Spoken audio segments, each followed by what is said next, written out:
rolling? Oh, are we doing it? Hang on. Rolling? Okay, go ahead. Do you want me to? Yeah, welcome to episode Bussin with the Boys episode 209. Yeah. And then, listen, boys, the football season might have ended, but we're still going to root for our favorite team. That team is Chevy. And their star player is the Silverado. The star player might also be in March Madness. You never know. Gritty determination. There's going to be a team in there that represents Silverado. That represents Chevy. According to JD Power, Chevy trucks have earned more new vehicle awards than any other brand, and that is some serious hardware. Head over to Chevy.com to learn more. Silverado is strong and dependable as the people who drive them. For JD Power 2022 U.S. award information, visit jdpower.com/awards. I wish I could read like that all the time. Go ahead and tell the people, bro. We are in a group chat. Yeah, with Matt. I go to bed last night, and I wake up to 100 text messages on my phone. Yeah, from a group chat called Chirp Sesh. It is myself, Taylor, Matt Sassman. Shout out the boy Matt Sassman. Matt Sassy. Yeah. He's the security guard of Dana White. Yeah, and if you think like who is Matt Sassman, he looks like the rock guy from Fantastic Four. Like he's like a fat Dana White. Yeah. So we get it going, and I was like, "Hey Matt, and Max Crosby, Max the boy is in the group chat as well." And I start the whole thing off. I'm like, "Hey Matt, I added your photo as your contact, and then just send a photo of Golem, the Pokemon, just to get the thing started." And we're literally, like Taylor said, 100 texts. We're just laying in bed. I'm just laughing, bro, because we're just all chirping. He's chirping the shit out of Max, because Max, he's got the jewelry on. He's he's dressed like an N1 player. 5-inch inseam shorts, going to an AAU basketball game. Yeah. And everyone's just killing each other. Taylor wakes up. Taylor sends a chirp out because I think Taylor sends the Fantastic Four gif. And then Matt chirps us all. Y'all do so much better over text than live. I'm happy to take the L. And then starts chirping Max again. And Max only brought boxer shorts and white forces. Oh, no. And then Taylor, he's like, Max has never been known around the league as the smartest guy, just a completely athlete. And so we just put the laughing thing on it. And then Matt goes, better than just a regularly athlete, I reckon. I said, as you can read here, neither has Taylor, two specimens with just animal brains. And Taylor goes, the sad thing is, I reread that text before I sent that. And then Matt also says, group chat's already got you sweating, double checking your fourth text out the gate and just fumbling the bag. And everyone's just like laughing. Dude, and it's pretty stressful in there, dude. It's literally like war. Yeah. You go to your phone, you go to that group chat. It's been around for 12 hours. Nothing better than a good group chat, man. I'm telling you. And that right there, I think I have mine later this episode in the intro for my shout out, no free shout out. Oh, no. We don't have shout out, no free shout out. We have tier talk today. I thought we do shout out, no free shout out at all. No free shout out yesterday. Shout out, no free shout out to group chats. Am I right, boys? Shout out, no free shout out to group chats. For real, though. It is Tuesday. Usually we film this on Wednesday, but your boys, we're going to South Carolina. So when you watch this, we're already coming back from South Carolina, and I'm going to put it out there. I think the trip went amazing. Oh, trip's going to go. Yeah, trip was unreal. It was incredible, dude. Tier 1 showed out at Tin Roof. Tin Roof was electric. Reminded us of Nashville because there's a couple here. We're going to go to Jake's. What's that bar, Jake's? Jake's. We'll probably head over to Jake's at some point. We did head over to Jake's at one point. Jake's was a great time. Got that chicken on a stick that's on the corner. Was the Jake's the bar we went to last time? Was the outdoor? Yeah, with the outdoor. What's the weather like out there right now? A bit chilly? Fuck. Brother, it's March. I'll handle 60. Is it going to be sunny is all I care about. Come on, JP. Feed us something good, bro. Wednesday. It's sunny, boys. Wednesday. Hey, by the way, it was a great trip. It was sunny all day on Wednesday. It was amazing. Thursday, it was partly cloudy, but whatever, dude. It's all good. We were flying back anyway. Get your tickets. Austin, Texas. We will be there next Wednesday, March 22nd. Yes, March 22nd. We will be in Austin, Texas. Hell yeah, dude. Get your tickets. They're live. The tickets are rolling right now. It's going to be at a comedy club, and right after our show, a guy named Joe Rogan. I don't know if you guys have heard of him. He's also doing a show. He's got a decent podcast. We might stick around and watch it. Maybe shake his hand. Shake his hand. Do the man a favor. Text the entire group chat we have of just get all the boys in a group chat. Bryan Callen, Bert Kreischer, Shane Gillis, all of Schaub, them, all the boys. Even like, Chandler. Hey, Chandler's been on his podcast. Chandler, Dana White. Dana. Okay, everybody text Rogan right now and say, hey, the boys are going to be there. Like, you need to shake their hand and potentially come on the bus. Yeah. We've already been told there's no way he's going to come on the bus. It's all about us getting on his show now. No just means there's opportunity. Yeah. No means there's opportunity. No just means there's opportunity. That's all it means. No just means there's opportunity in there somewhere. Make a graphic. I want that quote. That quote. I really feel like the move when we do meet Joe and blow his socks off is to start off by name dropping everyone that we also know. Exactly. That's the only thing to do. Joe heard a lot about you. Heard a lot about you from Because of Bryan all of Callen, our mutual Brendan friends Shaw, we have. Bert Kreischer, Dana White. We were just with Dana White last week. Yeah. Great guy. Yeah, great guy. Great dude, man. Did he gamble with you too? Did he invite you to Power Slap? Yeah. No? That's crazy. We're pretty close with them. We're pretty close with Dana. But hey, maybe we should do shows together. They literally all tell us you should meet Joe Rogan and go on his podcast. And we're like, we'll meet the guy and see what he's like. And it's so funny, like the delusion that they have that they're just like, you guys should just go on his show. They're just like, yo, you actually meet Joe. Yo, why haven't you guys been on the Joe Rogan Experience yet? Who was it that explains? Because of course, every time that somebody's on, that we have somebody on that we know is boys with Joe, we're like, hey, what's the deal with Joe? What's the deal with Joe? I forget who it was, but they're like, if he wants you on, you'll be on. It's more of like he's just got to want you on. Yeah. Like, unfortunately for you guys, he's not much of a football guy. Like he's That's not okay. he's in MMA, he's in outdoor stuff. Well, he's into, having the politicians and scientists of the world on. Well, people need to know this. Will and I have talked about doing MMA. Actually, we did a little grappling back at Vegas, and so it looks like we're getting into his world. Yeah, and after this episode, I think I'm going to go to Cabela's and get us both bow and arrows. Really? And we're going to start learning how to That'd be sick. shoot bows. Speaking of, dude, for whatever reason, I thought about your birthday, September 19th. You just want to say that just to I also let me know that you know my birthday now? I always say September 17th, but also I know what I'm getting you for your birthday. And it's March. So should I not go get the bow and arrow? No, go get the bow and arrow. But that just came into my head. All right. Get the bow and arrow. We need to get good at that. Yeah. We need to get good at that. Yeah. But it also plays into the Joe thing. So something to think about. What's going on, dude? What are we up to? What's our podcast today is Bryan Callen. Yeah. Bryan Callen. Came on, comedian, obviously does Fighter and the Kid, does a lot of stuff, has done some acting. His most prestigious role was the guy in The Hangover. No, he was the Hangover. He was the Hangover. He was the Warrior. Him and Zach Galifianakis. He was the Joker. He was all of these movies. Yeah. He's a stud. Yeah, he's a fucking stud. Very funny individual, but very enlightening individual at the same time. Dude, a lot of fucking deep conversations. I've never been so locked in on a conversation in my life. Mm-hmm. Like, I think everybody who's listening right now, you need to listen to this entire episode with Bryan. Like, the dude just spits nothing but wisdom. And I'm telling you, I'm mouth open just staring at him. You could hear the silence. You could hear the stuff going on outside of the warehouse. That's how quiet I feel like it was, because we were all just locked in listening to, his life experiences with everything. Him just putting game on us, dude. Yeah, legit. Loves philosophy. He loves the philosophy world, I feel like, more than all the comedy and everything else. But obviously, he has a lot of fun. He's high energy.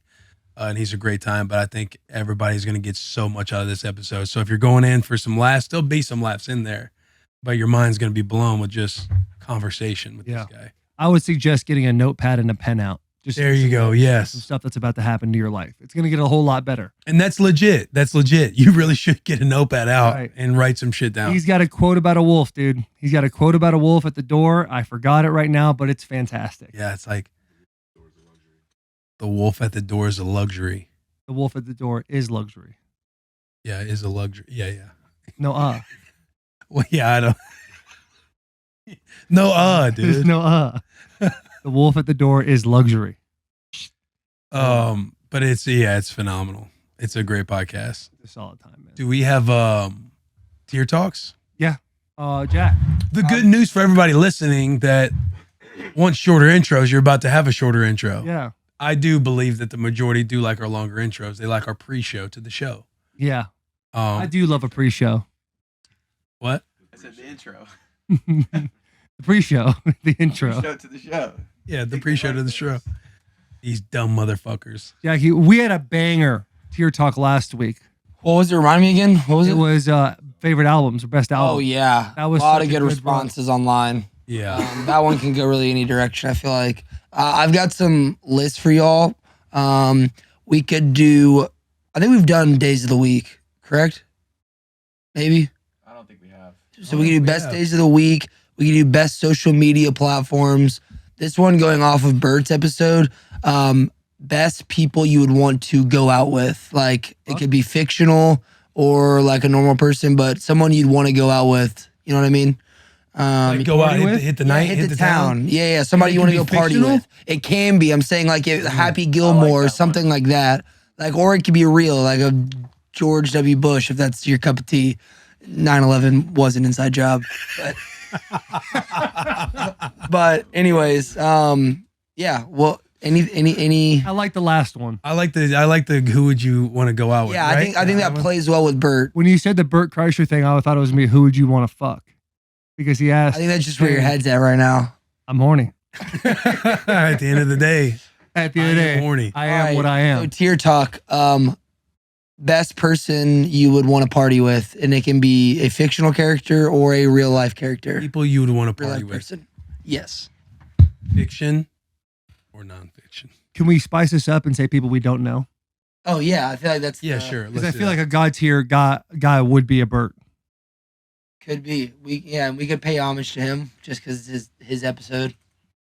It's up to y'all. Yeah, but I mean, I don't think he's God tier. yeah, I don't know if he's alright. God tier. Like Then he's not. Shane's a good fucking time. Shane's a when we good was hang. out in AZ. I don't think either. Shane can't drink a beer worth shit, but he's a good hang. I know that my head is just obviously in the episode since we're talking about it. Yeah, we're in a break right now, right? No, Not Okay, yet. this is live then, yeah. When you put like animated character or like fictional movie characters Yeah. in the, I don't know, in it, like Shane and Bert do not make the list. yeah, it changes the entire game. Then, My we, list. We could do a real one and then circle back. No. down I the like road this. and do fictional. Should we do We'll do fictional? fictional. We'll do fictional. We'll Just do straight real in fictional? another week. Yeah. Yeah. All right, I like that. All right. And if you guys have ideas, if you're watching right now and you have ideas, drop them in the comments because there's never enough ideas for tier talk. Never enough ideas for tier talk. We should probably find an email too that we can start like, hey, email this to give us ideas for tier talk. At one point, we JP need at to do a Bussin best W. wills. We need to do a best wills and a best Taylors. Best What do you mean? Oh, Will- just like wills around Will the world. Smith, Will Ferrell, Taylor Swift. Taylor Lochner. He just Yeah. said JP, but that would be Talk about hilarious. JP at bussinwtv.com. Email that right now. I'm sure you'll get a lot of responses. Yeah. Because that's not my email. Because Taylor just learned how to use email last week. All right, What is it? I'm going to look it up. I'm going to say it right now. quick break. We will be right back. All right, we're back. JP, tier talk. Greatest fictional characters to party with. You are up, sir. Yes, sir. Yes, sir. I took partying with as going out with. Like hitting a night, just hitting a night. with. hanging out with them. Honorable mention, Master Uguay. I've looked up to Master Uguay for a long time, and I think a night out with Master Uguay would serve me well and everybody that I know well. Tier 3, I've never been in a bar fight before, so this person I'm choosing because they're animated. This is probably a fantasy scenario anyways. This is who I'd want by my side. Tier 3 is Popeye. Popeye would be a blast to go out with. Tier 2, Chicken Joe. Fuck you, bro. That's fucking whack. What? Keep going. Tier 2 is Chicken Joe because I feel like we have a very similar vibe to each other. We're both like relaxed and just have a good time no matter where we're at. Don't let the little things bother us. And Tier 1, Patrick Starr. I don't think I need to elaborate on that. Everybody knows my love for SpongeBob. It's either SpongeBob or Patrick, and I'm going with SpongeBob. Are you going with Patrick? Yeah, sorry. I'm going with Patrick. Crazy that SpongeBob ain't even make the list. Mm-hmm. It's tough. Yeah. He is my background.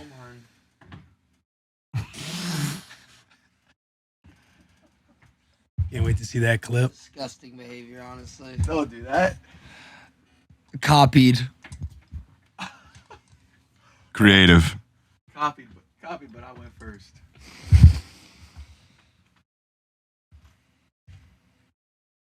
Young.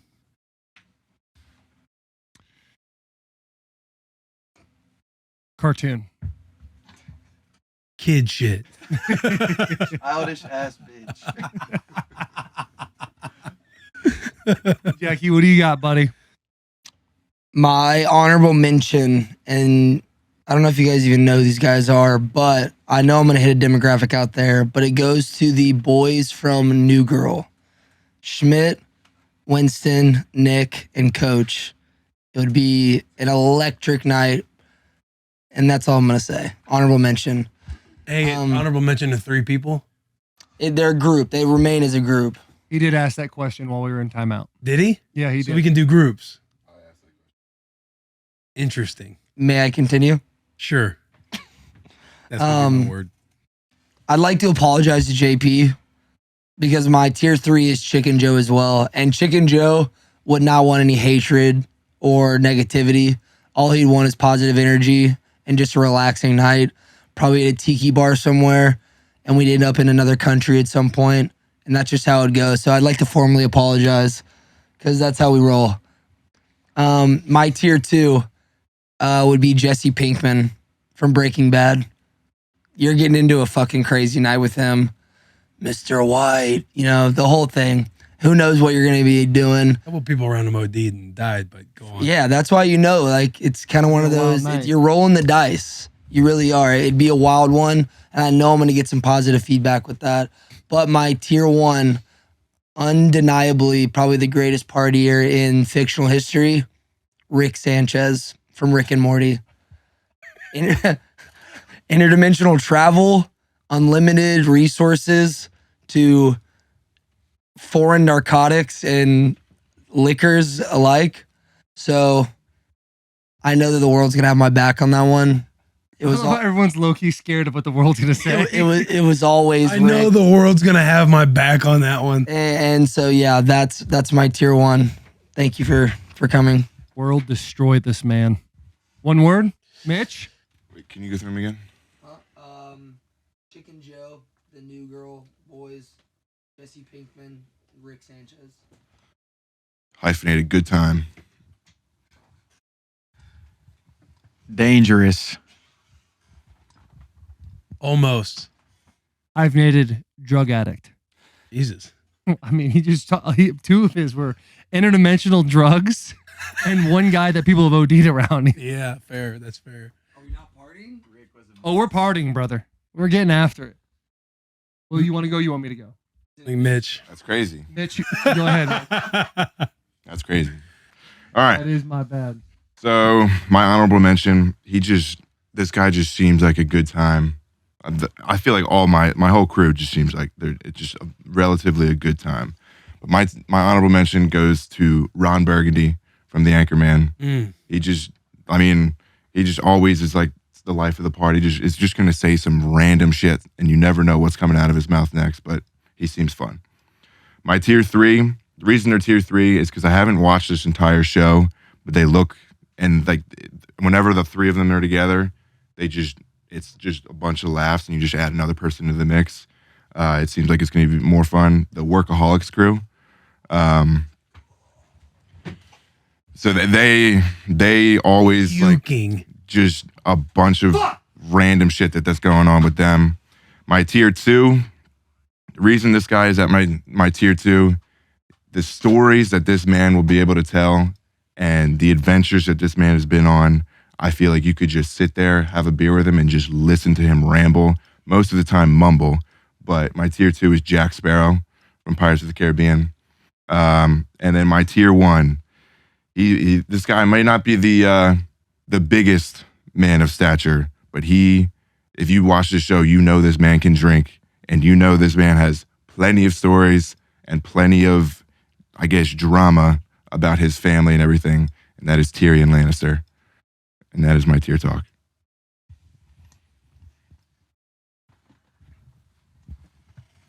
Bodied.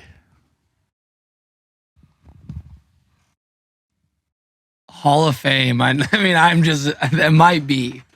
Well done. Elite.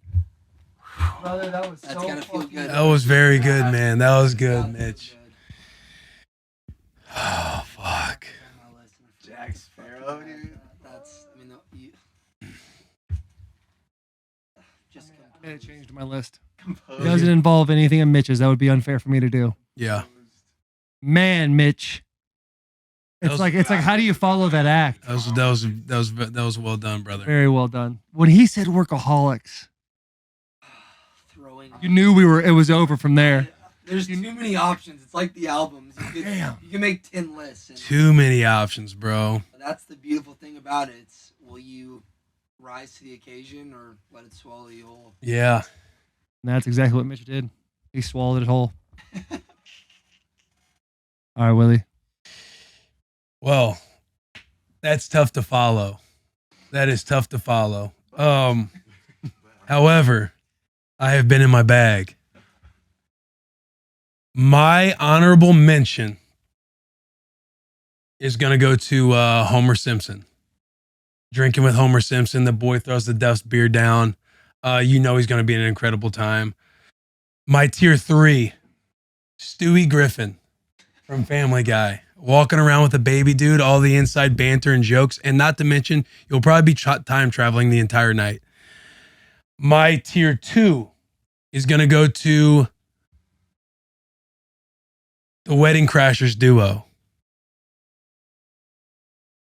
Vince Vaughn and Owen Wilson. Obviously, we can't use their real names. We need to hide their identity. But the Wedding Crashers What duo. are their names?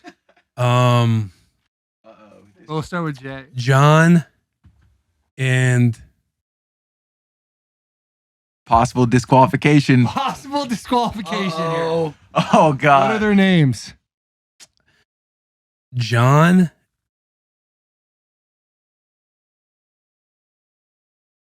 Concede. No, I have to throw something out there. It's such a good one, too. It's such a good one. I'm not gonna get it.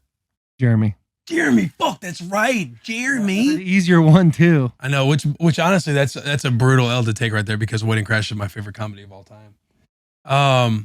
But the Wedding Crashers duo, obviously, you don't need to say anymore. You can continue to pile on the hate, the comments out there for not knowing their names. But the Wedding Crashers duo, my tier 1, the versatility you're gonna give with these boys, whether you're gonna get in a brawl at nighttime, whether you're gonna roam the sewers of the city, and you're gonna get wisdom at the end of the night after you fuck up. My tier 1 is gonna be the Ninja Turtles. You're rolling around with them boys, you're eating pizza, you're having a great time fighting crime and just having a blast with the boys. All to go back, have a little bit of fuck up, and you're gonna go back to Master Splinter, and he's gonna talk to you about, philosophy and wisdom and why you should, think about your decisions the next time. So that is my tier talk on people, fictional characters I would love to go out with for a night. That's it. That's Nice. nice. Underage. Young. Surprised. Really thought us some Star Wars guys would be in there. I know. We'll have a baby and 4 teenagers. Fuck, dude. But Wedding bro, the Crashers is Ninja such a Turtles, good bro? one. I thought about the Ninja Turtles too. That's a good one. The group stuff is. You just said the Avengers. Right. The group stuff is what went from Raphael to the Ninja Turtles. And Raphael was going to be my honorable mention. But when I got all the Ninja Turtles, they're soaring to the top of this list. In retrospection, have done groups. Yeah. Yeah. Groups is hard. Y'all ready? The Avengers. My honorable mention. My honorable mention is going to go to DC Universe. a world. Is going to go to a world traveler who saves us every single time he's on the big screen, and that goes to James Bond. I think you go out with him, you're going to be dressed to the nines, having a good time. All of a sudden, there's going to be somebody trying to murder you, but who saves you? James Bond saves you, and you're still going to have that martini, shaken, not stirred. It's going to be an incredible time. My tier 3, since we're doing groups, the group from Super Troopers.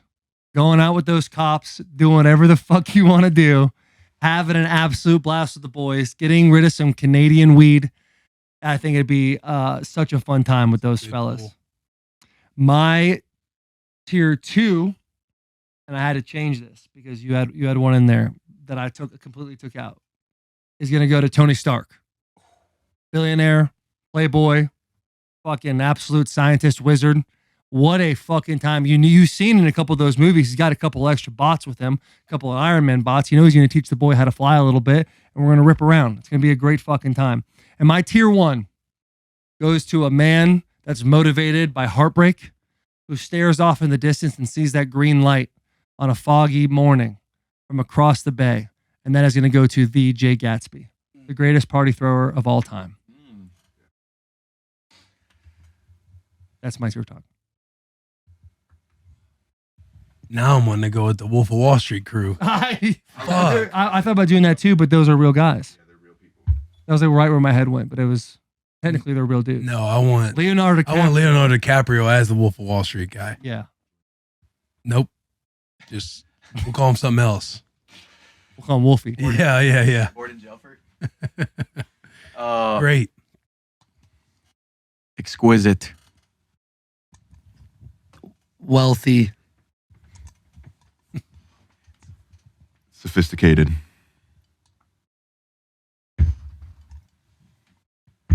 All right. Thanks, guys. I feel like we made a mistake with the groups. Yeah, we did. Because you could do groups on one and you could do individuals on another. I feel like sometimes these podcasts go from like doing an episode of like an intro to us just talking about how we can do the podcast better. And this is one of those episodes. Since we are on the group topic, I would like to point out, as people are listening, I was the only one that didn't choose a group. So take that into account. Boys are terrified of the internet back there. In there too. Oh, Mitch. You have nothing to worry about, brother. You're going to be all right. My mind is just wondering now, what else is out there that I missed? I thought about it, but dude, they're in fucking some random town in Canada. Not wealthy enough. Not wealthy enough for Taylor, bro. They don't have enough money. I got a taste this weekend. I know what I want. Shall we go into the episode with Bryan Callen? We absolutely should. Anything else we need to hit? Buy the tickets. Spring tour every Wednesday. We're somewhere different. Texas to now Ohio State, LSU, and Colorado. And then we're gonna go to ASU as well. But I will. There is a wrinkle in the Colorado one. We'll be doing our live show in Denver, not Boulder, because apparently there's no like good enough venues in Boulder. What are you guys laughing at? That's so far. It's just like No, it's 45-minute drive. for a college kid, that's a decade. That we were actually being told that people commute to Denver or I'll go to Denver for Well, that. hey, you know what? And you're talking about college kids and stuff like that. Look, it's a little late night. There's a Husker chapter in Denver. If you're a college kid in Boulder, just drink a little Proper Wild, get right, then head to Denver. Dude. Speaking of Proper Wild, Jack. Now our producer. yes, Proper Wild clean all day energy. Clean all day energy that boosts your energy, focus, and productivity without the jitters, without the crash. It lasts all day long, like the boy Jack said. If you're a young college kid and you're trying to make this live show in Denver, pop a Proper Wild, whether it's the 3 new flavors, strawberry, kiwi, apple, lemon, lime. Look, there's no preservatives, no artificial sweeteners, no bullshit. Just natural tasting energy with clean ingredients that work all day long so you can watch the boys hoot and holler, laugh with us in the nighttime at the Denver live show. Go to properwild.com/barstool to try Proper Wild for 30% off. That's properwild.com/barstool, 30% off from the boys to you. Now to the episode. Now to the episode, Bryan Callen. We rolling, boys. JP, we rolling. You're in already? Blazes. Oh, What's dude. up, brother? Dude, I fucking like it, man. So we went and got you outside. By the way, Yeah. possible tornado situation going on outside. A lot of wind. The boys You know what it still is? work. Lot of Well, wind. it's actually blustery.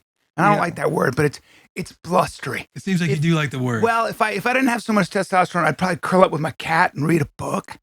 It is you know what I mean? The weather does call for it. Yeah, it does. Just a novel. Just sort of a novel from the turn of the century with my cat. How many cats you got? I don't How have many any- cats would I you don't have if any there was less fucking testosterone? cats. If I had a cat, it'd be a lion No, or bro. or a jaguar. You do seem like a cat guy. Fucking dude, I'm a dog, dude. What kind of dog you No, got? you're a cat guy. Guys, come on, be cool, there's man. nothing about you that screams to me dog. I move like a cat, so there's a lot. If you had to a guess what common kind of dog he misconception. had, what kind of dog you think he has? like a some sort of it definitely have a doodle mix. God It'd be damn it. some sort of doodle mix for Wow, sure. No, Brady. this is not This is fucking. this is not how I want to start the podcast. But I don't if we're looking at you and what is the representation that would perfectly fit you? Yeah, say something like a junkyard. I'd sort of say a like doodle poodle uh, sort of mix. a cur, a sort of a mix of a pit bull, a catch dog. Because you got a lot Not of a catch energy. You dog? got a lot of energy. I'd say like a mini Aussie, I fucking. like a mini Australian Shepherd. This is, Just a lot of energy. A You got lot a of lot- yapping. respect. a lot of yapping. No, a lot of no. yapping. Full sends off No. a staircase. Yeah. Really doesn't know where it's at all you times. know what, guys? Hold on for a second. When I bring my voice down, it's not yappy. That's you feel safe. You feel at home right now. Yeah. You know what I'm saying? So I'd say I'm a catch dog. So if you want A cat dog? a catch dog. Got you. So in other words, if you're hunting wild boar, Yeah. send the dogs in. And you're that dog. I grab them and I hold on, brother. I hold on. Bro, got a grip some like of them that? dogs die. Grip like that. They do die. That's a wild sport. If it's considered a sport. Well, What's the sport? Yeah, Cat dog, Like like catching hunting? dogs, like going and hunting these hogs, and then they Hogs. send the dogs on them. well, the idea is to go in. You go in. The dogs grab the boar, and then you slit his throat. Tim Kennedy, you know Tim Kennedy. Yeah. Yeah, Tim the goes, "We're gonna President's go." Well, good guess. Not there? Hell of a guess. No. Hell of a Probably, guess. he probably related. Hell of a Al guess. Kennedy though. He is he Al Kennedy? Well, I gotta first say that I'm getting lost in your eyes. He's got good eyes. Thank Has he you. got good eyes? Kid's a dime And, piece. and he's got the accents in the hat that complement them. And he's got. Stop it some more. No, but hold on. Dude, stop that some and he more. pulls off the mustache, and that's rare. Holy Thick fuck. mustache. You know what you just did? What?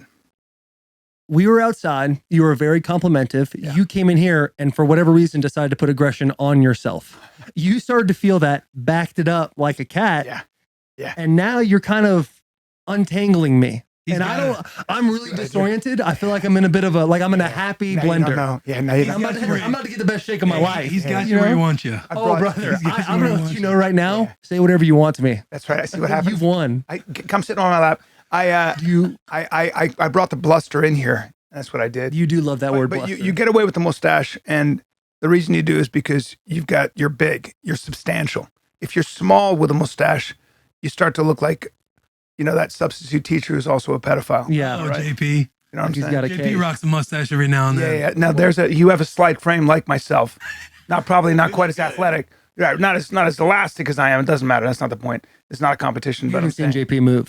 is that right? Oh, brother. Let me tell you something now. Yeah, He's wiry, but that boy can bend now. he can bend. He can bend. When a man your size says that guy can bend, Oh, I'm telling you. yeah, He can put in a pretzel. He can move around. He's I've literally walked into his hotel room one time and he was just in a cupboard, just hanging out. Waiting. Just, right? yeah, 'Cause you waiting feel to strike. you feel safe, Yeah, you Yeah. feel safe. And waiting to strike. Waiting to strike. naked. Back to Tim Kennedy, Just have to who was randomly a put Green that Beret. Naked. He was naked. Long time Green Beret, did a Mm. bunch of stuff in the military. UFC fighter, 185 pounder, just a monster, toughest guy in the world. We're hanging out in Austin, and he goes, "Hey, we're gonna go hunting boar next time you come down." I said, "Okay." He goes, "Wild pigs from a helicopter. Shoot them. Teach you how to shoot them." Shit, With a Gatling gun? Yeah. So I'm You like, had a 2-hand up. that's what he did. He went, and I go, Was it? I'd been at shooting night- guns was all it At day. night, well. I'm sorry. Was it at night as well? Well, it was not. I told. It's very funny you say that. Very funny you say that because I said that. I go, I want to use night scopes. He goes, well, do whatever you want. He started whispering.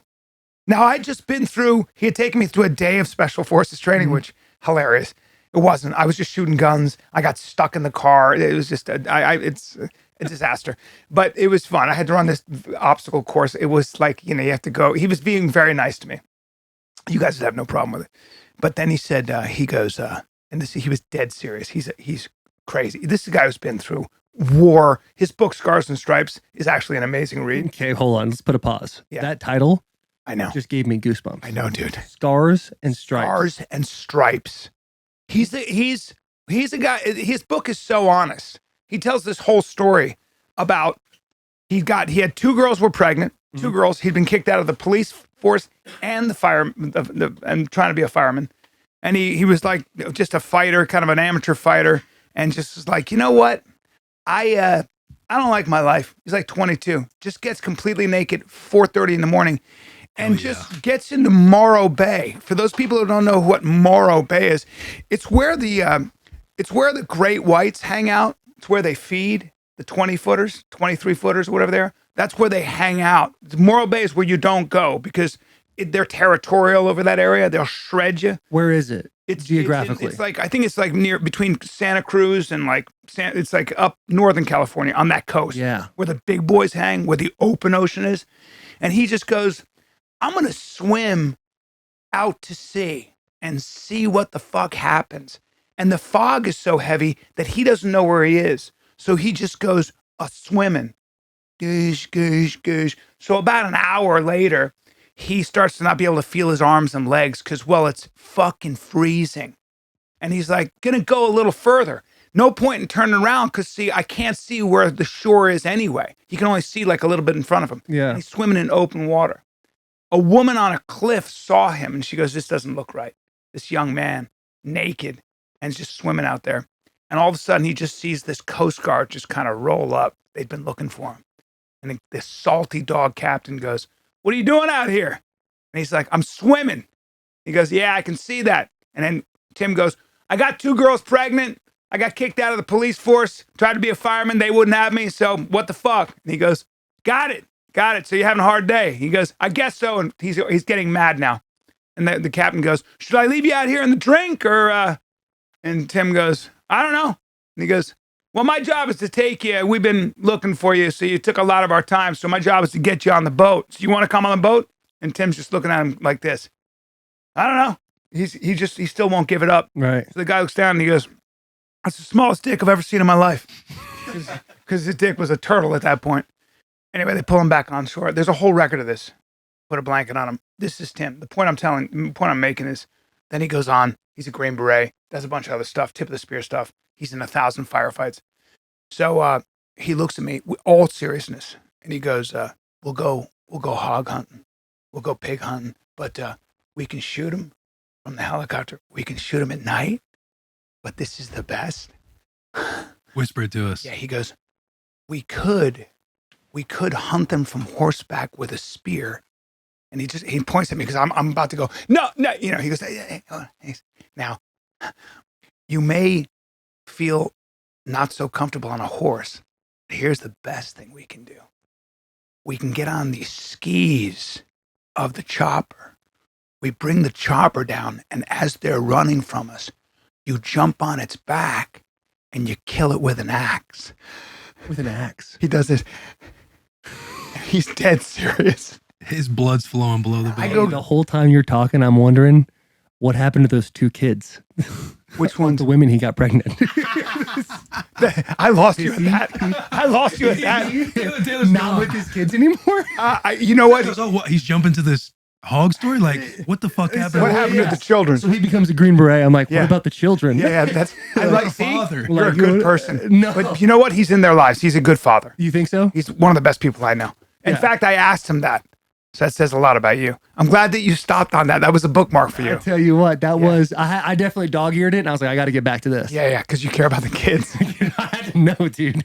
The whole time. Dude, I love you for that. Do you have children? With an axe. I have 2 kids. That's It's what not worth me happens going into. when you have kids. You're that. Yeah, I'm I the thought same about way. leaving a bunch though, so I can only when Leave I was your looking for the family. strength. Yeah. I was looking for the strength. No, dude, I think the world becomes way more delicate when you have kids. I have 3, so Do I you? understand. Boys and girls. Yeah, 2 boys. Okay, now that we've got it. Can your boys whoop you?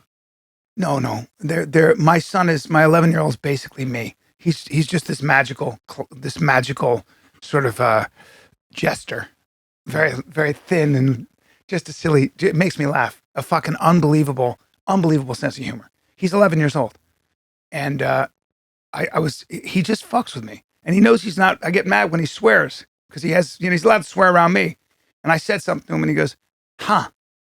Let me see if I don't know if I gotta check something. Do you have any fucks in your glove compartment?" And I look at him. Yeah, he goes, he goes, no fucks in here. He goes, let me see if I call the fuck store and they're closed. So I don't give a fuck. And I was like, you know what? You're 11. That's fucking very good. He's a smartass. Then he lied to me and I got really mad. I go, why'd you lie to me? He goes, and I go, you shrug at me? Why'd you lie to me? You sit up in your chair like that. He looks at me. He goes, it's in my nature. But he's fucking with me. So he's got a really good sense of humor, dude, at 11 years old. So I can't be mad at him. Touche. Yeah. So did you end up killing boars? I didn't. I'm Why not going not? to jump from the fucking sled of a helicopter. Why not? Onto a boar's back? Because I'm not built for that. It seemed like Taylor. you had. It seemed I'm like you not had a options. fucking professional football player who looks like a pro basketball player. I don't know how to handle that. I don't. Well- it does seem like a compliment. But it's But with in our him, you don't know. in our world, of I'm in a like wanting blender. to I've be told like you I'm in a jacked- blender. I need you to save me Yeah, today. like, He's no, but already of us diffused wanting me. to be jacked. Yeah. Like, is he taking a shot at me right now? Like, What's should up? I Well, feel some type Look of at my way? shirt off right now. But you look. You're right. Not right now. Give me May. You look good. May. What are you talking about? Oh, you want to put on a little? You're. It's amazing how you guys are You look insecure. nice. You look nice. See that? Yeah. Look at that. What's that? It's all bone though. You're a big bone kid. He's a slender cat. But you're a very good football player. You're a very good football player. But but you are at one thin. point in my You're- life. You're a skinny kid for an offensive lineman, and that's Yeah. a fact. I'm very. I would prod you. I'm not Taylor like the called- most broad dude. Taylor called me one day, like when I he would was, prod you. Just when I did like look when he past was that. losing all of his weight, and he was like, "Hey, what do you think about tight end?" Oh I was yeah, I like- did That's, call. that's him. a good. That's a good. And I was like, "Tight end? What do you mean?" He's like, I could play transition to tight end. Like, I Wear could number do it." 7. Wow. Be a blocking tight end. Catch How are your hands? 17 pet. Outstanding. They are. I'll How- just how give is you a your quick. I'll speed? give you a quick stat, and then I'll let you decide. I love this.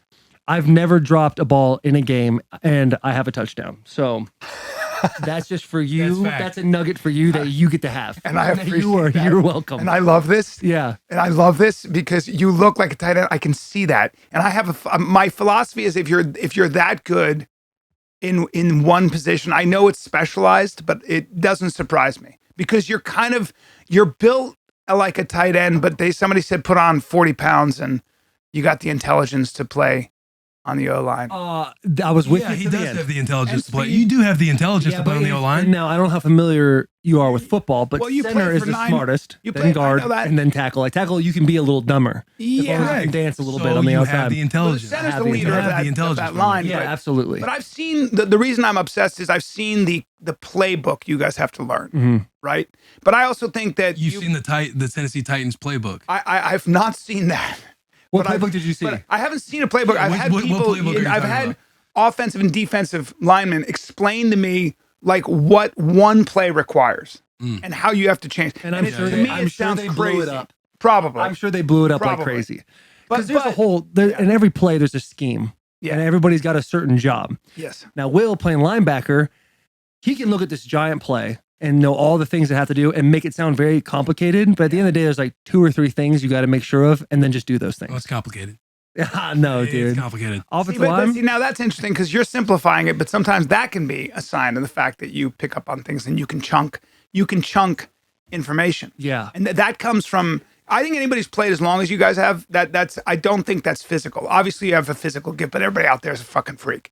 But I think that what distinguishes, my guess is what distinguishes people with longevity is first you got to stay injury free, but also you got to be smart enough. You know, there's just certain things you figure out, holes where the weakness is. I think, I don't know. I'm not, Yeah, I feel like there's like boxes you have to check. Yeah. Like I've played with some dudes that Mhm. can't read. I played with some guys that I truly believe could not tie their shoelaces. I love that. Bernard Robinson. Why you got to throw him out there like that? Because he was shoeless. And Right. he proved to me one day he could tie his hanging out shoes. in Michigan right now, And he just just caught a taking a bullet. stray He just bullet. caught a bullet. Right now he's in Ann Arbor, Michigan He's gonna going, hit him up something's like, wrong. "Yo, Taylor's talking some shit on you, dude. Yeah. He said I you literally- can't read or tie your shoe." Our quarterback in college, his name was Bernard Robinson. We called him shoeless. Right. Shoelace. He was, you probably know him, Dreads, number 16 from Michigan. No. Wheeling and dealing. You remember? Yes. Come on now, you remember? With the dreads. Yes. Yeah. From Michigan. Exactly, Yeah, yes. yeah. Tall kid. Number thick, 16. Strong. Yes. Fast. All ass and legs. Yeah. And shoulders Yeah. and chest. Yeah, had good, them all. Good Had all body. those things. Good body, wide face. Yeah. Yeah. Keep going. Yeah. Yeah. Yeah. I mean, I kind of did that. Smooth skin in his 20s, maybe 30s. Yeah. He's in his Yep. 30s now. Intense. But Intense. he didn't tie his shoelaces, and I asked him, I was like, can you tie shoes? Yeah. And he said yes, and I made him tie my shoes one day. So he did prove it to me. He did. He did prove it to Well, me. yesterday. But I played with individuals that truly Yeah. are stupid. But I feel like there's a level, like if you can just get to a level of intelligence with football, you're going to be all right. You can't be a quarterback, No. maybe not a center, maybe not a middle linebacker, Well, a quarterback's astonishing. but you get astonishing. It's astonishing. You You got to be crazy smart. Yeah, it's a weird skill set. It's Yeah. an insane skill set to read a backfield. when I step back and I read a backfield and guys like you are coming at me, I gotta here to get protect 10. you. I gotta get 10. I have a very fast release. Yeah. I got what's called a quick release. Yeah. Thanks, guys, for nodding. Well, who came to my show last night? He plays for the Minnesota Vikings. White guy, black guy. White guy, Harrison. Oh yeah, Harrison Smith? Notre Yes. Dame guy, stud. Yes, now he's a stud. Now he walked into my green room, and he was I looked at him and I went, "Well, you're a freak." Now he holds the combine record for 12 years now. He benched 225 47 times, No, he ladies and didn't. gentlemen. Look that Let me up. say Smith? let me say it again. Let me say it again. 47 fucking times. TV on. Somebody With get the arms- TV on. With arms as long as yours. With arms as long as yours. Don't fuck with him, dude. Wait, what position? Harrison You know the Smith position? is safety. He's defensive. No, No, he's no, no. defensive. If he's saying defensive 40 tackle. something reps, Defensive we're the Defensive one. tackle. We're wrong. Yeah, we're wrong about Harrison. Okay, Smith. okay. Defensive tackle. Defensive tackle. Harrison Smith Okay. benched it 19 Maybe times. it's not. Maybe his name isn't Harrison. He plays. That's what I'm saying. We're wrong Who's about saying defensive the guy tackle was- on the Vikings? His face is this wide. I went like this. I was like, hello, to get from one eye to the other. I was like, hello. That big of a human being. Oh my god. There are some dudes you see, dude, that you're like, Jesus Christ. Well, it's weird. Yeah. He's you know what it is? He's 315, but he's so lean that he's so proportioned He's not that he paying. looks like he's 250. This is the record for combine bench press. Yes. Yeah, it's That's 49. That's our guy. Which would No, be it's not 12 him. years. It's not Stephen Paya. Okay. Who's Stephen Paya? Harrison Phillips. Harrison Phillips. Beavers. There he is. Harrison Phillips. That's the kid. Good guy, but don't kid yourself. He lied to you is what he He's did. not hearing a peep out of you on the bench. I'm just saying, not a peep. And by the That's way, not him. okay, that's Stephen Paya, that's but the you said- Samoans. you said- Samoans don't count. You can't put, No, you can't put you're Tongans not, and you're Samoans. not, you're not wrong. It's not fair. I'm They talking are about built white different. guys. They are built That's a different. whole. That guy. There's different categories. How many at did you get on? First time he's ever lived in Bench. I bench. got 30 reps and they minus me one. That's a lot. They're tight on the ass coming up. I Tried to know, teach myself dude. So You can't. hard. Your ass can't come. You're high. Yeah. What? Your ass can't. You can't hump the air. That's, I was stupid. flexing on my wife today. I was like, hey, watch this video. And I pulled up me running a 40 at the combine. She goes, do I have to watch this every year? Hold on. What's your 40? Right here. Look at this. he Look is. at that. That's, Is that you? yeah, I put a tube sock Dude, there. you're too. a You see fucking that? freak. Hold on. Look at the size of you. That's not who I'm looking at right now. I was in a tanning bed for weeks. I'm not joking. I went to I a tanning bet bed. you were. Look at you. Get out. 6'7". Scoop. 300. Go. 6'7", 309. What was that? That's a good run. That's a good rep. Yeah, I think Look it was at you. 4'7". That's No, that's 4.8. 4.87 was my Very time. fast. It was the fastest time at that combine. It was the fastest time for offense lineman at that combine. He's so competitive.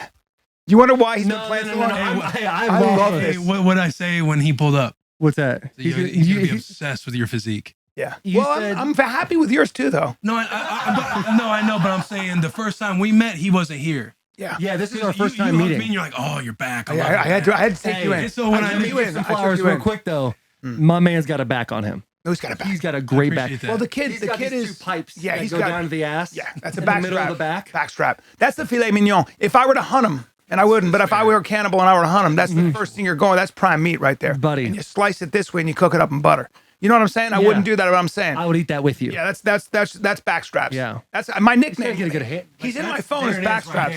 Oh, it's fucking good meat. He's got good meat on he's you. got a This tail piece. really turned He's got around. a tail piece. This really turned. All I was saying was your first time seeing him. It's like, yo, he's gonna love You your guys hear that? Yeah. Are you catching that in the headphones? I don't know. You're good. No, Hey, it's just wild. I love that you're concerned about the pod. That's heady. That's being heady. Yeah, dude, it's awareness is what it is. I love this I'll get fucking. it taken care of. I love this. We whole- play from the neck up, bro. You like the bus? We play from the neck up. From the neck we're up? all IQ. We're all intangibles. Yeah. Yeah, Yeah. It's all that stuff. no Whatever question. that means. When you are as that. pale as we are in the profession that we are in, Yeah.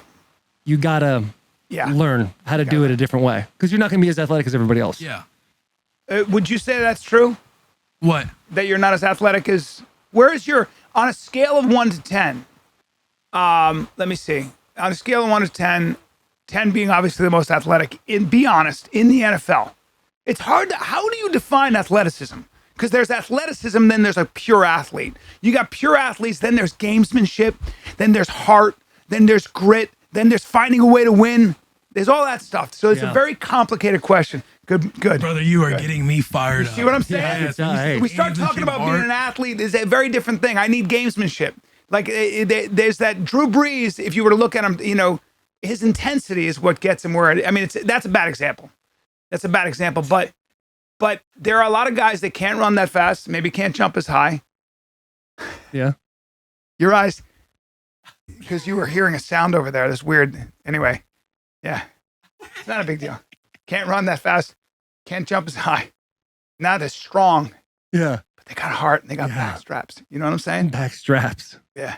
Brother, you got one on the bus right now. Do you want to rank? I'll rank Will for you. I'll give you. What are we everything. ranking? Give What are me we one doing? cat- give me What one are you category. asking? You have to. Give me a category. Look, listen. There are guys.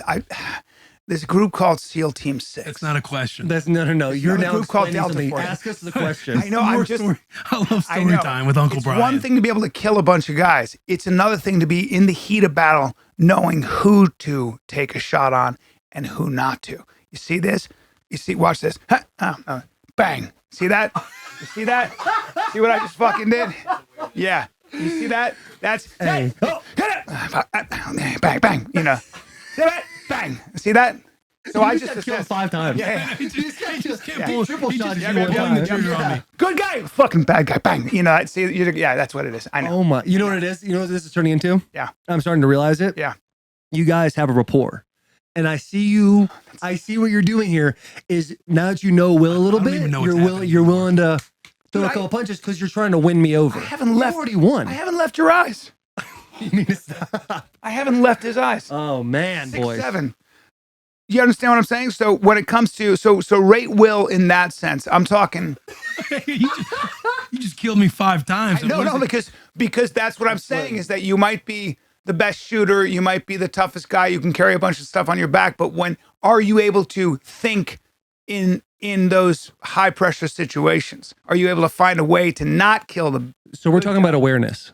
I think so. Yeah. Reaction time, game IQ. Madden has all these ratings. I would. You know what I mean? But I Like- think Madden has you wrong. No, but I'm saying he doesn't have to go into this extravagant speech of like being a Green Beret, Yeah. killing the good guy, bad guy. Why? But Because it makes for good podcast. Makes for a great podcast. You are a Makes for hell of a good podcast. storyteller.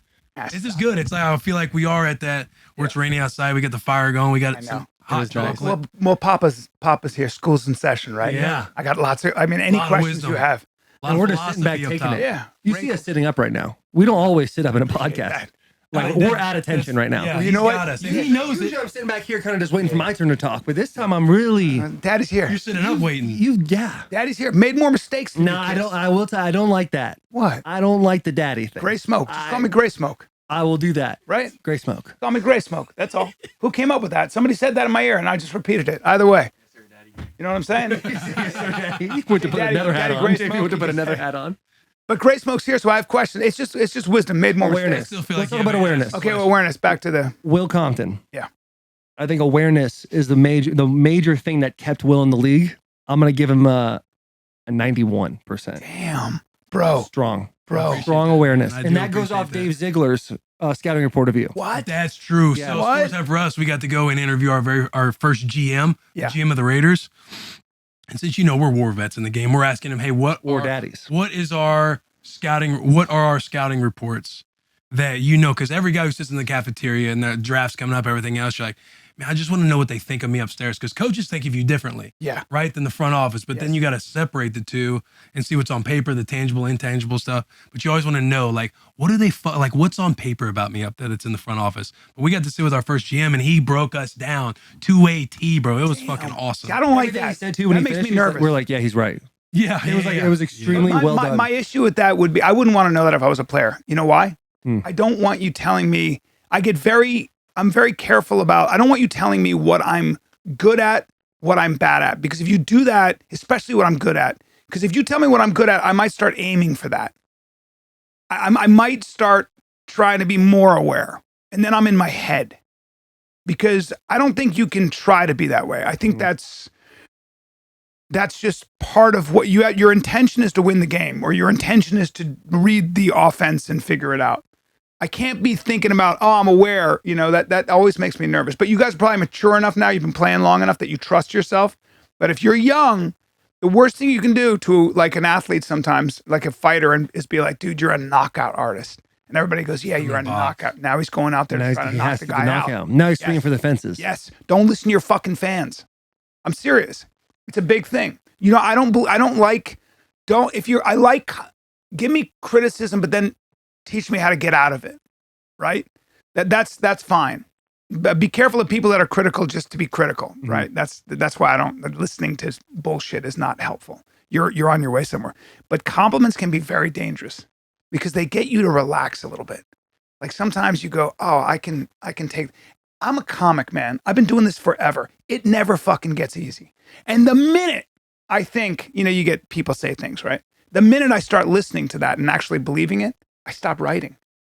You know, I lose my edge. You got to be very careful because it's so fucking easy kind of just to sit back. And reflect on what you've done. Yes.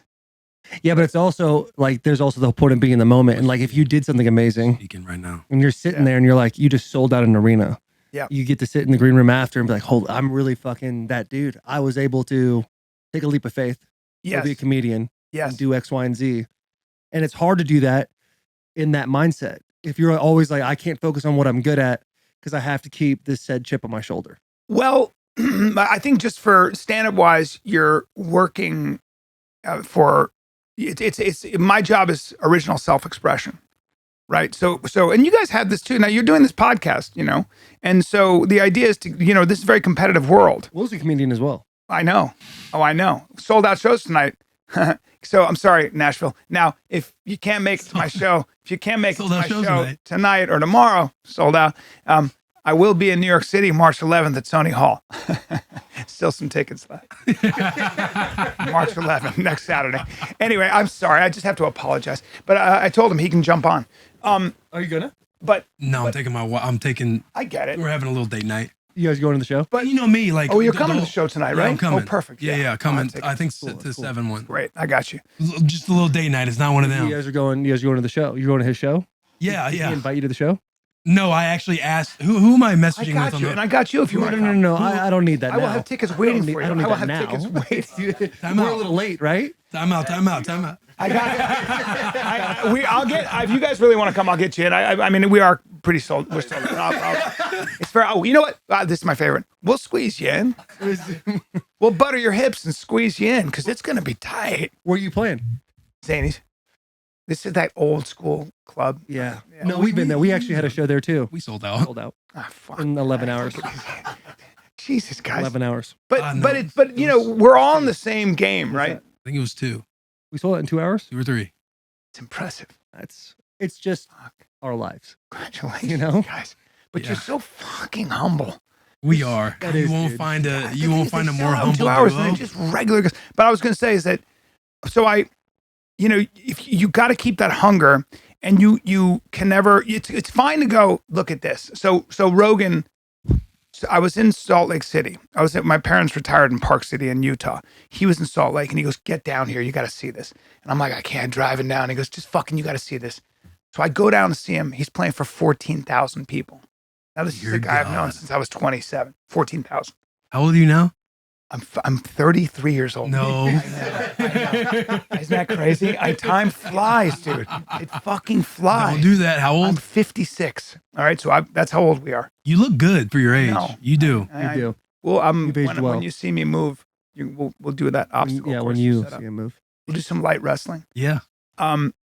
Thank you. But Rogan at 56 as well, 55 now.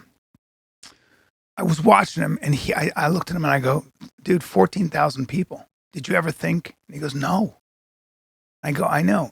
And I watched him right before he went on. And there's a thing about doing stand-up as long as we have that you just don't get nervous. Mhm. Even if it's 14,000 people. It's like, you know, you just get your energy up, but you know where you're going, you know. And I watched him and he was just like, and he goes, I still get nervous every time I get on. And then I watched him. He's got all the money. He's got all the attention. He's got, 14,000 people. And I watched him do his hour. And I'm telling you right now, it might have been the best thing I've ever seen him do because he stays that hungry, because he stays that uncomfortable. It's true that he reflects. He goes, look at this. But after a while, the challenge becomes, how do I manage this success? How do I stay just as fucking lean in success as I did, and especially in unimaginable success, where you've drawn a line through everything you wanted to accomplish. How do you fucking stay as hungry as you were when you were an open micer? That's the challenge. That'll always be the challenge. How do you think he does that? I think that he does that by just constantly realizing that the minute you take your foot off the gas, and I'm not saying you don't live in the moment, and I'm not saying you don't take a second to relax. You go on vacation, you hang with your friends.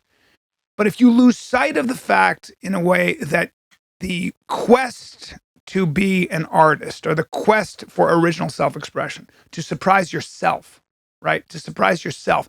And by the way, as you get older, to contribute to get to be a signal in the noise, because there's a lot of fucking noise. We have the cult of the amateur now. Everybody's on YouTube. Everybody thinks they have something to say. And that's a lot of fucking noise. And to be sort of someone who has something unique to say, and you'll know it too, when you mine sort of yourself and you come up with something that's original, people see it, they hear it. It's like hearing, it's almost like somebody's playing the flute, out of nowhere. You're just like, what the fuck, that makes sense. Wow, And that quest to contribute and be of service and also be original, if you keep your eye on that prize and understand that that's the most important thing. And by the way, nothing gets you there. In fact, when you want to be original, when you want to say something important, when you want to have an impact, a lot of times money and attention are a fucking wall that you have to move out of the way. None of that stuff, a great view and a fast car and comfortable accoutrement are Google that. that's French. I drop French sometimes. Yeah. Comfortable additions. You were doing so well I until know, dude, you but I just had had to that do little this. pause. I You know. know what I mean? I had Like to bring- you said it, and I had a little grin. Like, Yeah. man, he is fucking and preaching. we're in, Yeah. He is really putting down some heat right now. He He's is. putting us on but game. those things are not your friend. The wolf at the door is luxury, not struggle. I'm quoting a great writer, but that's true. The wolf at the door is luxury.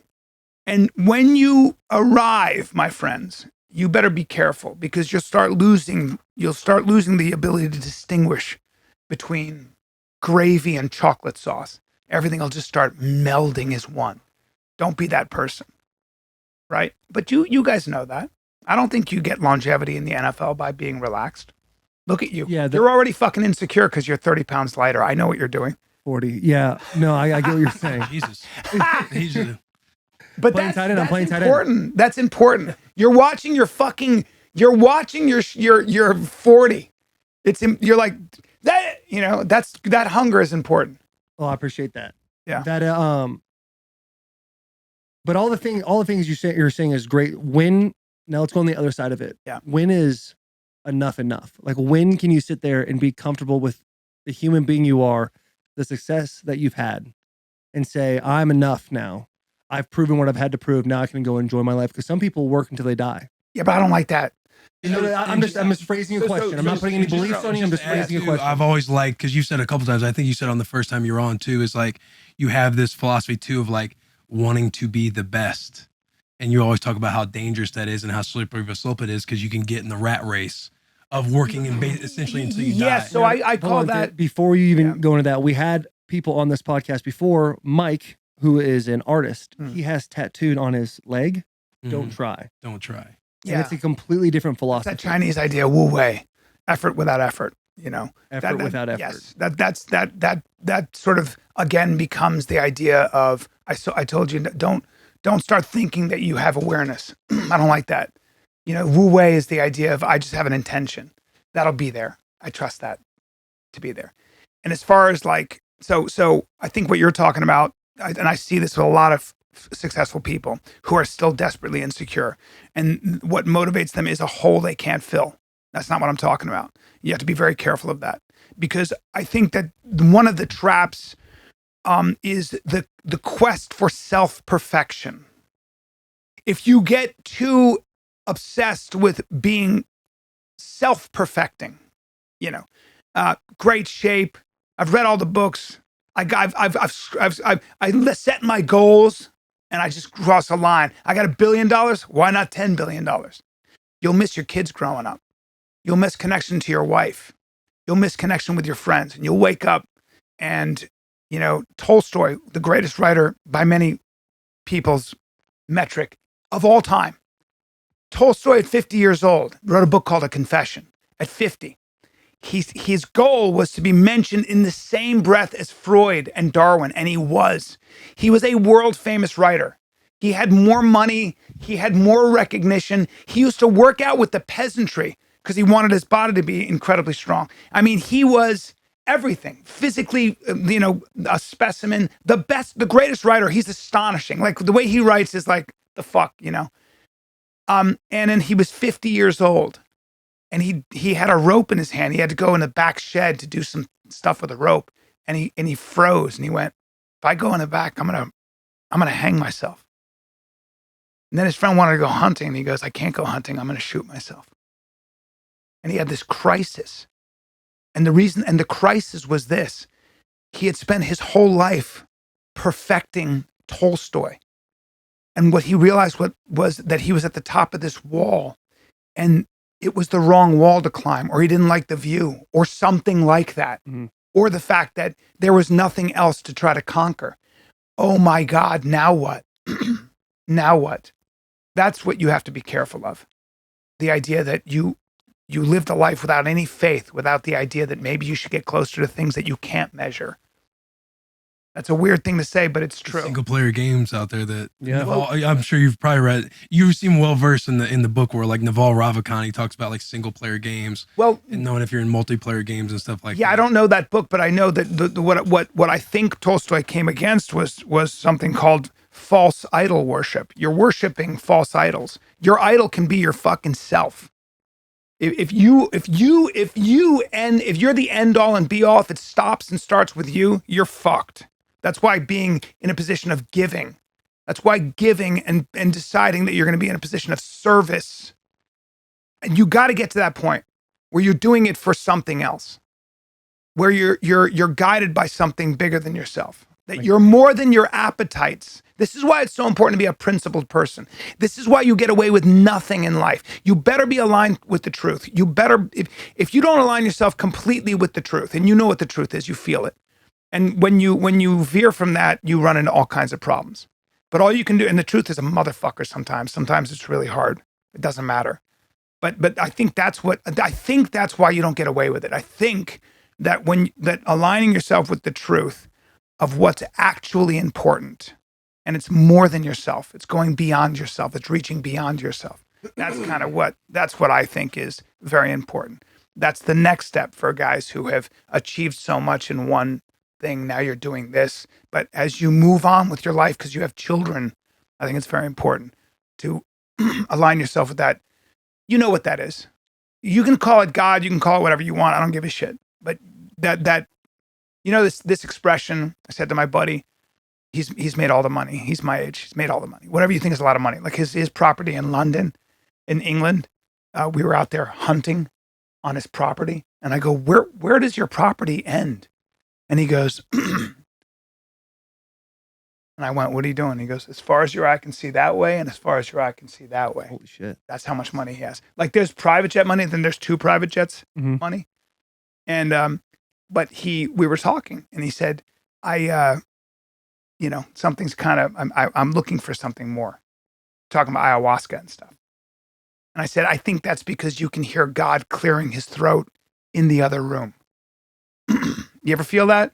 Like, whatever that is, that thing. I'm fucking up over here. I should be over here. I'm lying a little bit. It's okay. And if you hear that, I'm like, oh fuck. I know you're there, but I'm just gonna create some noise. I'll get to you in a second. He's just like, okay, I'll be here. That's the truth.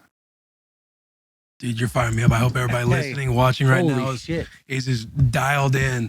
Is I feel like I am just literally zoned in. Does that make sense? That makes sense. Yeah, absolutely. How, in your development of life, have you gained this knowledge and found this clarity? Like what was your process? Doing the to get to opposite. point?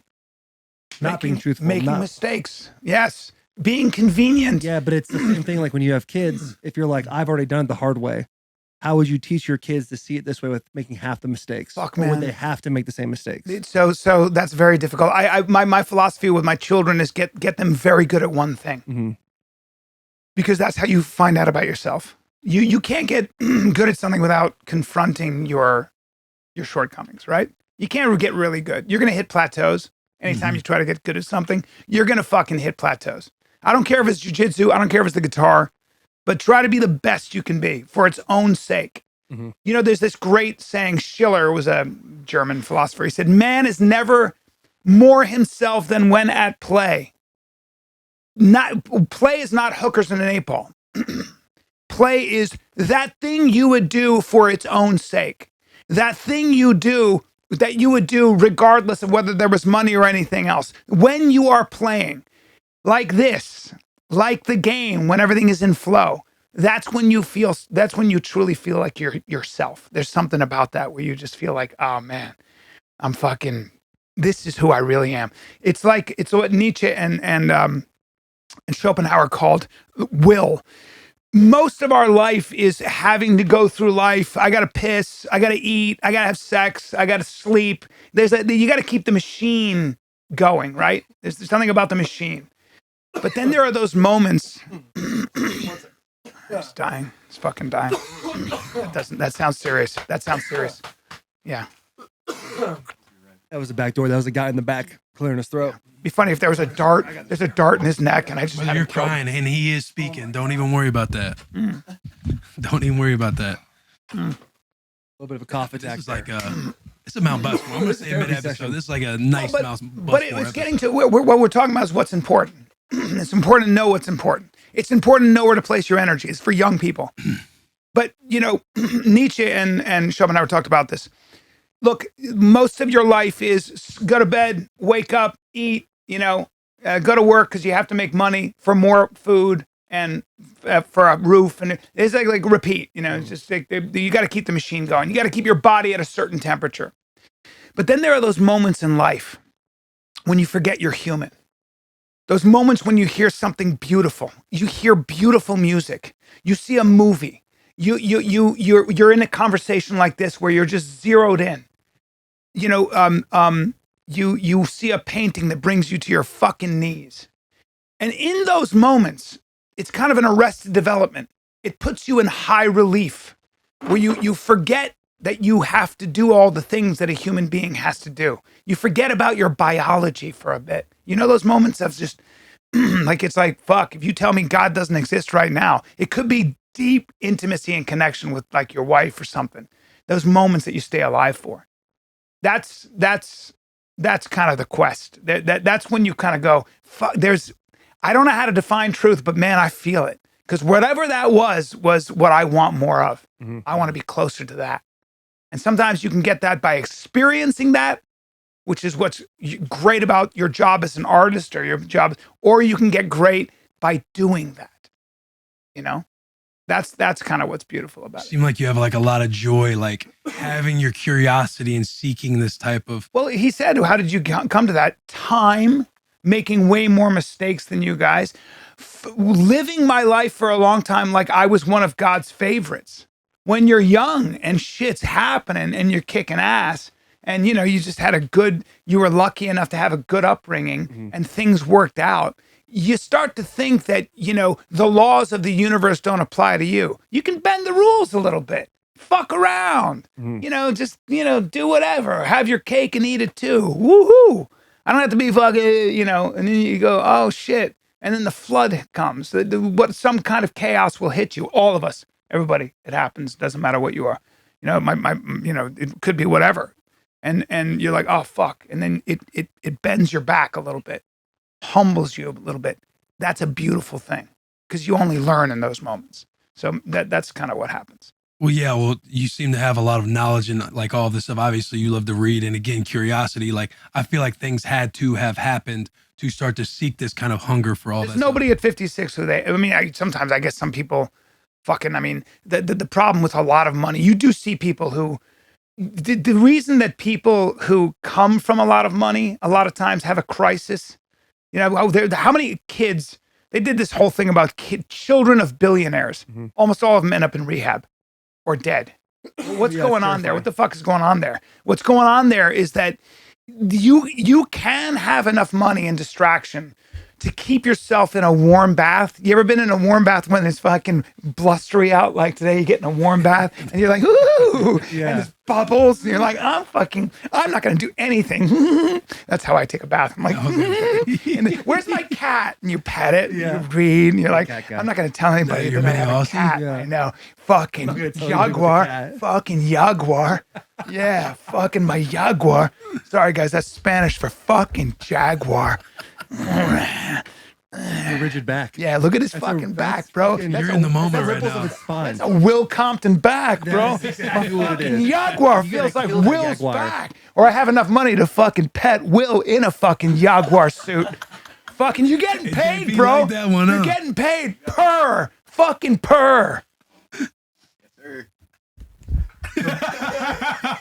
Yes, sir. Yes, sir. Yes, sir. I keep looking over at them. I can't dominate you guys. I don't know. They look like civilians, so I'm just like, you know what I mean? I can't cock my neck Trust at me, you when guys. it's just Taylor and I look back at them like most of the We time. basically talked to them during the Yeah, podcast. Yeah, oh, you do. The Yeah. one in the back right, he's trying to become the third member of our podcast. Yeah. Really? Now, yes. He is. Well, you have a mustache. There he goes. There he There goes. he goes. Grab it. Mustache as If you well. noticed, Yeah. if you noticed when JP was talking to the gentleman to his right Yeah. or left, he didn't use the mic.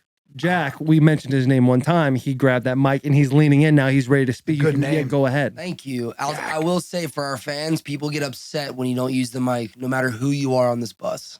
Really? I'm gonna grab the mic every time. There you go, I'll Jack. tell you something else. I can't believe I'm saying this. I cannot fucking believe I'm Say it saying because this. I think we believe Mustache. it I too. just cannot believe that in a space this small, 2 men can work a mustache. 2 men. I'm very cool, happy brother. with that That mustache. truly means the world to me. Hey, I mean- Brian, say that again for him. Well, I mean, obviously Taylor can work a mustache, but I got fucking D'Artagnan to my right over there. And if he's not wearing a sword, he should. And why he's not on a horse right now is beyond me. But congratulations, Yak. His name is fucking Yak, the Jaguar. Alan? Yeah, the Jaguar. Yeah. Jack, yeah. Got you, Jack. We both Got been you, rocking Jack. mustaches for a while. Yeah, I got you, brother. Yeah. Kid's a looker. Yeah. He's a good looking cat. He is a good looking All right, cat. let's move on. Yeah. Taylor, you're so nice. happy with your fucking eyes. Huh? Yeah, you're so He happy knows. with your Yeah, eyes. yeah, I'm very aware of my And his eyes. hair. That right there. Yeah. Nice I did lettuce. just put a mo- I just cut a mullet in. You did, huh? Yeah, it's my lack of identity right now. I'm trying to figure it all out. He cuts the mole and gets the fade and then talks about how he doesn't. I don't like fades. I'm not a he fade doesn't guy. like Yeah. fades. Doesn't I'm not want a mullet, fade. but If then I he was gets gonna the cut same my hair again. short, I'd go a 4, and if I didn't have the mullet, I would just go a 4 and then keep a little. Yeah, lettuce on that top. it makes me a little bit angry, your stupid haircut right now. Yeah. Yeah, I'll put because that back on. because I think it's disrespectful to guys like me who don't have hair like that. And Bro, you're in the mid 50s with hair like that. That's a solid hairline. That's a fucking- solid hairline for You your got that- age. You have like a built-in faux I hawk. pull it up. Yeah. I pull it You up. got it built in. Hang on, work hang, it- hang on. Time out. Jack, what was that back there, brother? Use the mic. Oh, Right? speak up and use the mic. I just said show him here as well. Oh, you said show him mine? Yeah. Oh, that's nice. Okay. All right. Oh, no. Well, Will is. Am I looking at my future? Is that what you Yeah, said? yeah, you are. Oh, Yeah, I Bubba. think No Brian's got a question. great hair. It's all good, but yeah. It's So okay. first off, your hair's not that bad. It's not Appreciate that that. bad. It's Fine. It's 56 very years old. fine. Yeah, not bad. You have hair, and Yeah. you need to be proud of that. You I can being climb a 33 rope. years old, I don't know why. Like you got a little bit of a widow's peak going. Why not get the fucking plugs, brother? Why not? And I just did any it. worry you have. I did it, but it Get that didn't. done. It didn't take. Really, you did A it? long time ago. I was about your age. Didn't take though. What do you mean it It didn't just take? didn't take. It just my hair. It's some people when back then they would just put them in like that and they take a strip out of your head. But he said you have a very tight scalp and you may be sometimes it just doesn't take. Yeah, but that was I back believe then. that's Like what back it is. then, you couldn't do ACL. Now you can surgeries, fucking- You know what I mean? yeah, now you Ruby can- Miles 20 years wasn't able to Yeah. continue to spin. Yeah, now you can do. Now you could crazy probably. shit. Crazy. But shit. you do. You have a good set of hair. Yeah. And the plugs thing, I don't know. It's like if I was losing, I feel like people who get to this age, like you kind of know when you're going to be fucking bald right away. I feel like 33, it's solid for a 33-year-old. I think you're out of the woods. I think you're gonna thin, Yeah. but you're not gonna be the dude with the cul-de-sac. Let me see it. Yeah, you're okay. For now. Pull it back. For now. But you have the kind of, you can shave your head. You'll be Yeah, fine. you don't get it. You're Yeah. gonna make But me pull it back. You know what? You can shave your head. It won't matter. You'll be fine. Now it's good hair. I do have an M. It used to be more of like a couple, like Yeah. circular. Yeah. But I've always had a little bit of a peak. Do you know why I got a hair transplant? I didn't even need one at the time, basically. I mean, it was kind of like when my father goes, hey, I'll pay for you to get a hair transplant because I want to see how it works. And, No shit. and I go, what? And he goes, I'll pay. I've looked it up, $6,000. I'll give you the $6,000. Go do it because I want to see if I want to get one. So I was his fucking guinea pig. And you were like, yeah, no problem. I'll Yeah. absolutely do I that. don't remember how many grafts I got, but So you got 'em. I remember the guy looked at me and he goes, you know, I go, what do I? And he goes, I mean, you are probably going to lose your hair. You're thin. And then he said, you're not a good candidate. It just didn't. I went back and I was like, and he Oh, goes, so you never got it done, or you I did? did got it. I got it. Well, then that explains why you have a good set. No, I Yeah, don't but think so. it looks fucked up. Go to that top left one. That top left boy right there. Oh, That's Jesus. a tough deal for a while. Yeah. 'Cause I was actually talking to Alan, That's our bad. barber, about it. Oh, he told me about it. Yeah. I said, he goes, Taylor wanted me to tell you and talk you into getting hair plugs. I said, That's not how the conversation went. That's not how the conversation went at all. I said, And I hope you're lying. no. He's like, I'm supposed to talk you into getting. That's I brother. said, hey, you need to tell Will get them plugs. You talk about it, and I'm in my mind. I'm like, just do something about it. You make a lot of money. You do well. You can. I like with inflation, that I 6,000 is talk- probably I 30,000 now. talk about it. It's fun to like joke about stuff like that. I don't. Donald Cerrone, the UFC fighter, he went to Istanbul, and a guy at my show came up to me in San Diego, and he showed me, he goes, I went to Turkey, and it looked fucking unbelievable. Cost him like $3,000 or something. I was just like, No shit. yeah, that's their thing now in Turkey. Hair of Istanbul. This is like Oh, a is that- viral photo, and it's a bunch of guys on a plane who had all got the hair transplants, and those are like bandage wraps. And Yep. there's like 15 people on it. Yeah, that's right. I would love to be on that plane one day. You know what I mean? Just when you're just struggling, like it's gone. Yeah. Like once I start actually getting like the old man, then that's when it's time to make a decision. I worry about it. But right now it's Do you? like Yeah, it That's is. annoying me. that dude. You're it pisses me annoying off me. every time. First of all, you have hair that you can play with. You have hair that you're like, today I'm gonna. If you grew your hair a little bit, you could. I could never do that, dude. That's a What do you forest. mean? Dude, that's Brother, a fucking. we that's the can't- Black Forest of Germany. I would get lost in that. Stop doing that, dude. Yeah. Stop doing what? We complimented What do your you want me hair. to So stop obnoxious. doing? He'll talk about like, hey, like, you know, them plugs. And he's like, we'll be about to hit the sauna after work. And I like, dude, man, I'm like, yeah, it's kind of, you know, you can kind of see the trees and the forest right there. And they'll be like, man, I'm kind of worried about my tail. I'm like, all right, fuck you, It's bro. annoying. Whoa! His hair. You could wear. I can't have insecurities. You've got the We kind of gave you hair. so many compliments. You look amazing. No, look at them dude. eyes. Look at them It teeth. has You- truly turned into something that. Look It at has that. been a Like the hair, compliment your back. hairline is not even No, close it's to so being stupid. like at It's all of a stupid. struggle. You have the kind of hair that goes well with a cape. Fuck off. Holy shit! I said it. And that was Sorry, my nice. shirt's so Hey, tight, that was guys. nice to hear. Dude, my jeans are tight, huh? These are Yeah. true classic I'll jeans tell that you were what. given to me. You're in shape. Your legs look you're good. You're in shape. Yeah, but I work my legs and my ass. I'll Yeah. climb a rope right Hey, now. and you I'll can climb notice. a rope. You notice. Yeah. You feel like your brain's waving on you at all? Like you're about to get a little senile coming in the coming months? No, but my fucking eyes are going, and I Really? have good eyes. I don't need. I don't Cloud need eyes, glasses. like a dog gets. Just now, I have to read. Like I can read. I can imagine if he read. looked at us and he just had some I used to be cloud able to read Yeah. that label, and I can't anymore. I can read that, but not the little ones. That bothers me. Could you get like LASIK? I guess you know. Look, I'm not going to be the guy. Hey, I'm not into longevity. I'm done with this fucking. Everybody wants to live forever. Who pissed you off? Because Yeah, you're someone starting to made you get- mad. Everybody. You're in the wrong audience right now for this. Silicon Valley and everybody my age, everybody's taking all this like anti-aging shit. Fuck off. You're not a 10Xer. You don't Fucking, you don't I like even NAD? eating salad. It makes me feel like a coward. I fucking hate salad. Fuck salad. I've never eaten a salad where I didn't want it to be over. And the only reason I eat salad is because I think in my mind that maybe it'll keep cancer at bay a little longer. Salad's for cowards. That was Hell yeah. That was a Hell Dane, yeah. that Hey, was a that's a Dane, super that was a short- Dane Cook bit. Hey, that's a super short right there, Jack. I feel Salads are for cowards. I haven't turned that into a bit, but I want to. Yeah, I thought that I have was to think great. about it. Salads are for It's cowards. fucking annoying. I mean, everybody in Los Angeles, everywhere else is taking all these all these anti-Asian drugs coming out. Just eat well. They just looked under my hood. I just had a crazy checkup where they look at everything. No, I didn't need to do that because they do it with blood now. Do they? Yeah, those are big fingers. That's kind of a bummer. Why 'cause would I you was do that? worried. You would You can put two probably, fingers. I'm still gonna. I'm still gonna. Yeah, like I'm gonna be like, no, Doc. I Put want- them fingers yeah, I up there. want them Wiggle it to- around a little bit. Oh, that's such a tough one for me. Yeah, it's with the split there Oh, too. It's Jesus tough. Christ. Little fucker. Imagine if you were a doctor and you were like, I used to play in the NFL. Like, Pick you're like, a hey, we spot gotta on the look wall at and go to something. your happy place. And I would hope you'd You're whistle a good that was a whistler. great whistle. as you went up. You're going to hear this. Concentrate on the sound. The, Like the that. vibrations. Yep. Yeah. Right. And then I'd feel your mustache on the back of my neck. With a little. Heavy breathing. How is it? Doctor? Yeah. Doctor? Is my prostate flat as a pancake or what? Oh, Why don't you shut your mouth real quick? sorry. Maybe Just my. listen to me breathe. Oh, I'll God. be done in a second. Oh, boy. Do you feel comfortable? Thank God. Oh, let's go back to longevity. Yeah. You don't do NAD. You don't. I don't do any of that bullshit. I don't do any of that shit. I don't do NAD. Don't believe in it. Don't even think it works. I said it. Wow. Tell him you're not a pussy. Whoever you're thinking of, tell him. Look in that camera and say you're not a pussy. I ain't a pussy. See that? I'm a pussy. I ain't a pussy. Man. Hey, do it. There's so many things we just went through. What can we go back on and talk about a little bit more where he had us hooked? We know that Tim Kennedy's kids are good. Yeah.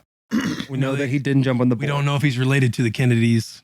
Let's talk about that bliss, that truth, that thing that took you and you're like, biology doesn't matter anymore. This is God. Did Mhm. you find that in comedy? Is that why you're so passionate about comedy? I always knew that, the biggest thing, the biggest privilege maybe as a young person is when you figure out what it is you want to do. I think the most important things are really, It's the hardest thing to figure out. yes, I think that maybe it's not the hardest thing to figure out. The hardest thing might be, there are two things that go on. I think when you're young, you have to expose yourself to a lot of different things, right? So there's this idea that you immerse yourself in the best that's been thought and said.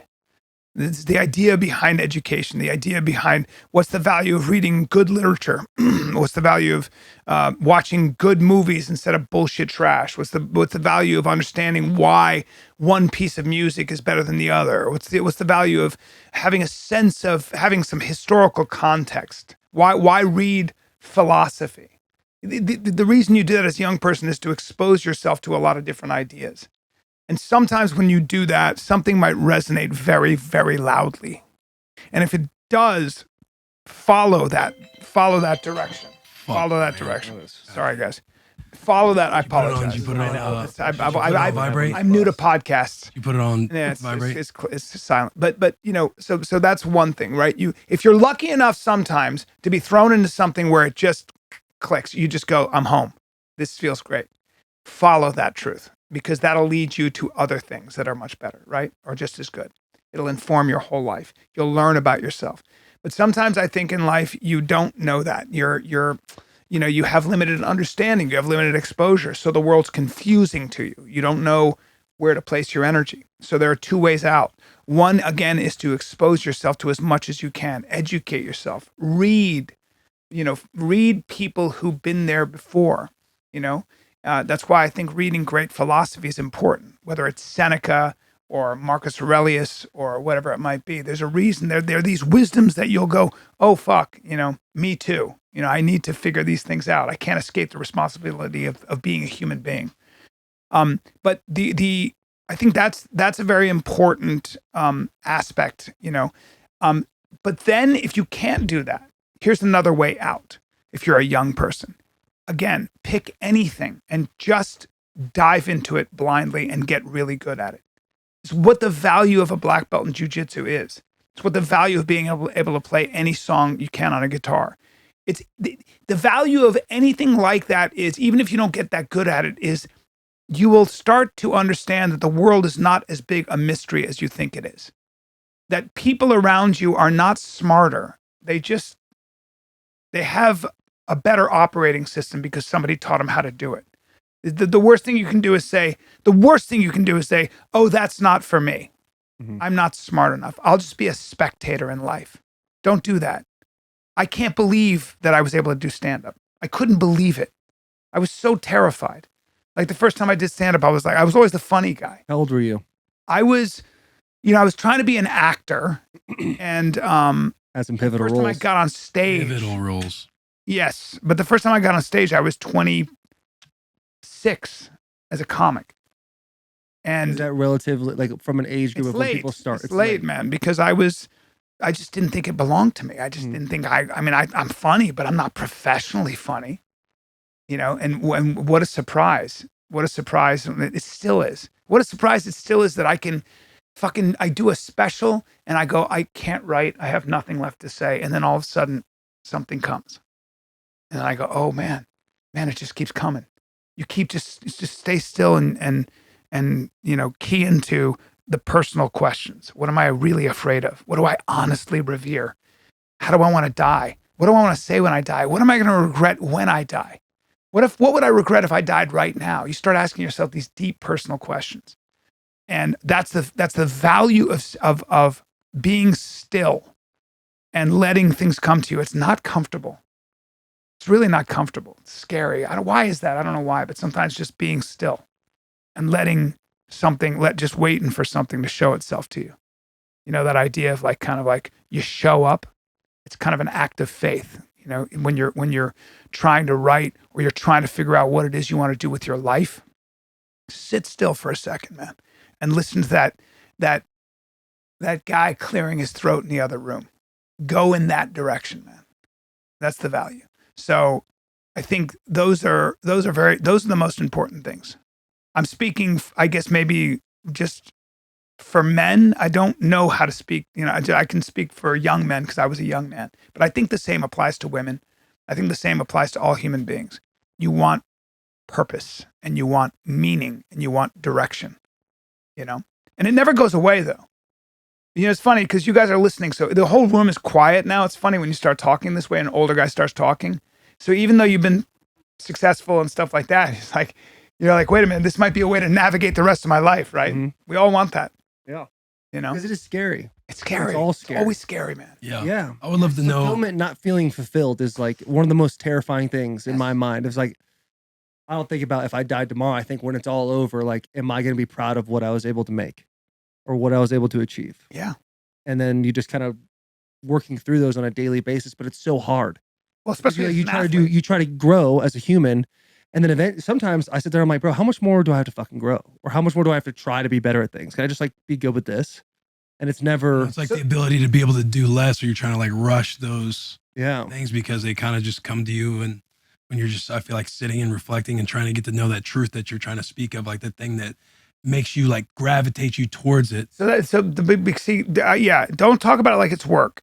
So I don't. The idea of hammering things is what we're kind of taught to be. You got to be disciplined and do that. I can't stand that shit. You got to wake up early and fuck off. Not a big Jocko Willink guy. I love that. I don't know. I'm not a SEAL. I wouldn't make it. I'd get Not too a big cold Goggins too quickly. guy?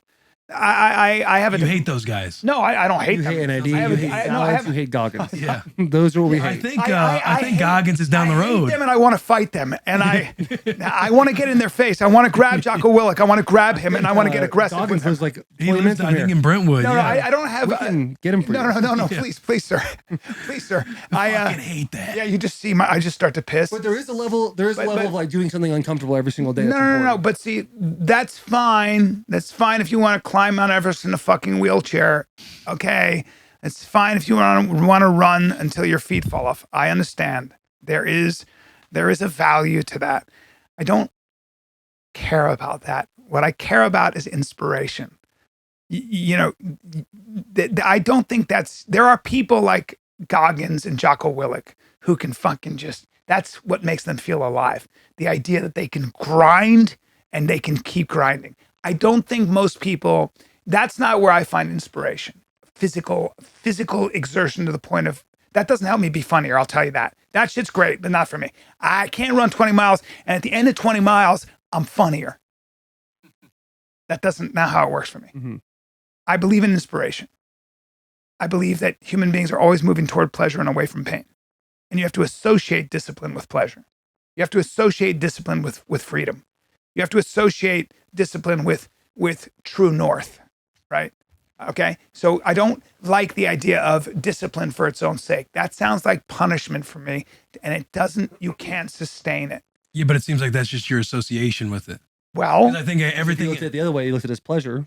Yeah, and I No, think I'm talking about anything with inspiration, like it's like, the day one Will Compton won't be the same as day 30 because day 30 you're like in it and you're like, man, I fucking, I'd like to not do X, Y, and Z today, when it's like, depending on what you're wanting. But or you what you're guys have no going problem with after. discipline.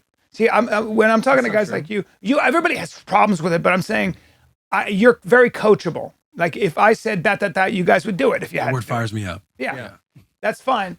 It does, but very and you'll coachable do voice. and you'll do what I say. Yeah. And sorry, but I think that you got to get to the why. Why are you doing this?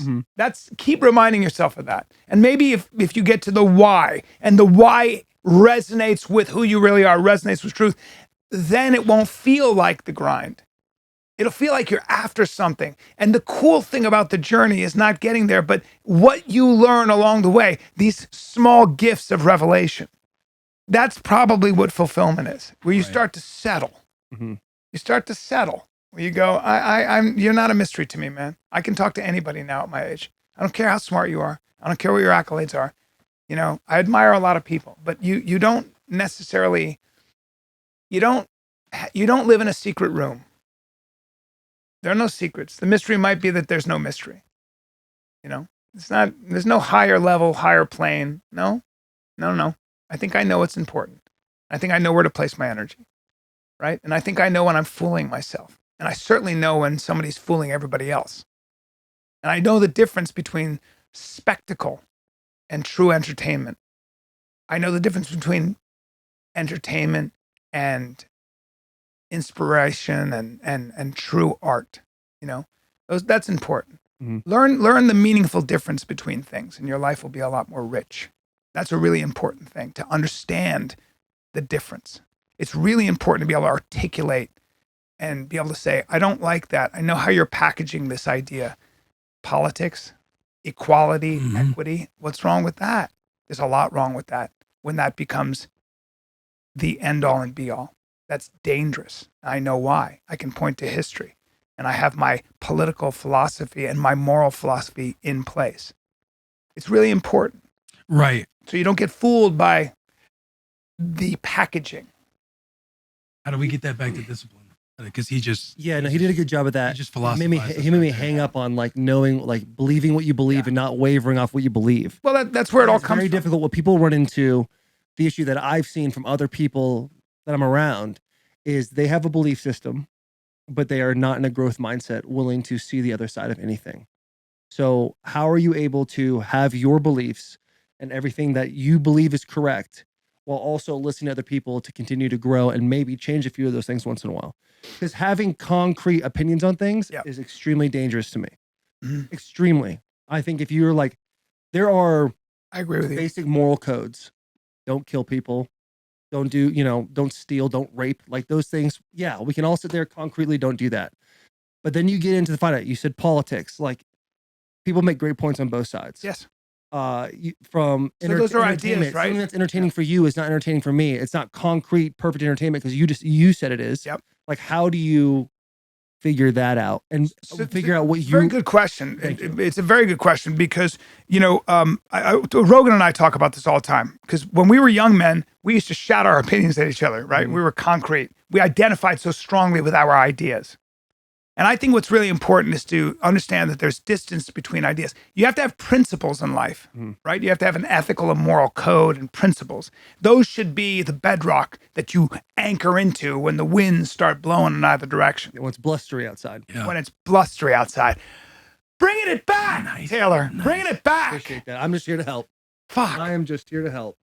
But you're right, man. Don't be too rigid. Don't be too married to your ideas. Don't purify your echo chamber. I have a whole joke about this. I'm writing about the fact that I keep super hardcore left-wing friends around because they keep me honest. I got friends that disagree with me in a lot of ways, but they're kind of smarter than I am. So what happens is they kind of hit me with ideas I never thought about. So now I'm not getting my ideas from one echo chamber, man. You've got to be around people who disagree with you and who have opinions that kind of rub you the wrong way and make you be and just kind of drive you nuts. But man, I always make sure I do that. I always make sure I read. Like, people had this big problem with critical race theory. I read all the critical race theories. I read Ibram Kendi's How to Be an Anti-Racist. I read I read everything Ta-Nehisi Coates has written. All these sort of like new age radical sort of idea of tear down all the institutions because everything is racist and stuff like that. I wanted to read them. I wanted to give them their day in court so I could get from them what I think is valuable and get from them what I think needs to be rebutted. So I agree with you, man. Expose yourself to the other side, especially if it makes you feel uncomfortable. So very, very good point, man. Very good point. So I'm not talking about being rigid that way. I'm talking about there is criteria. There is criteria for great art. Look, you have to understand the difference between a good idea and a bad idea. You do. Because if you don't, man, when bad ideas take the day, people die.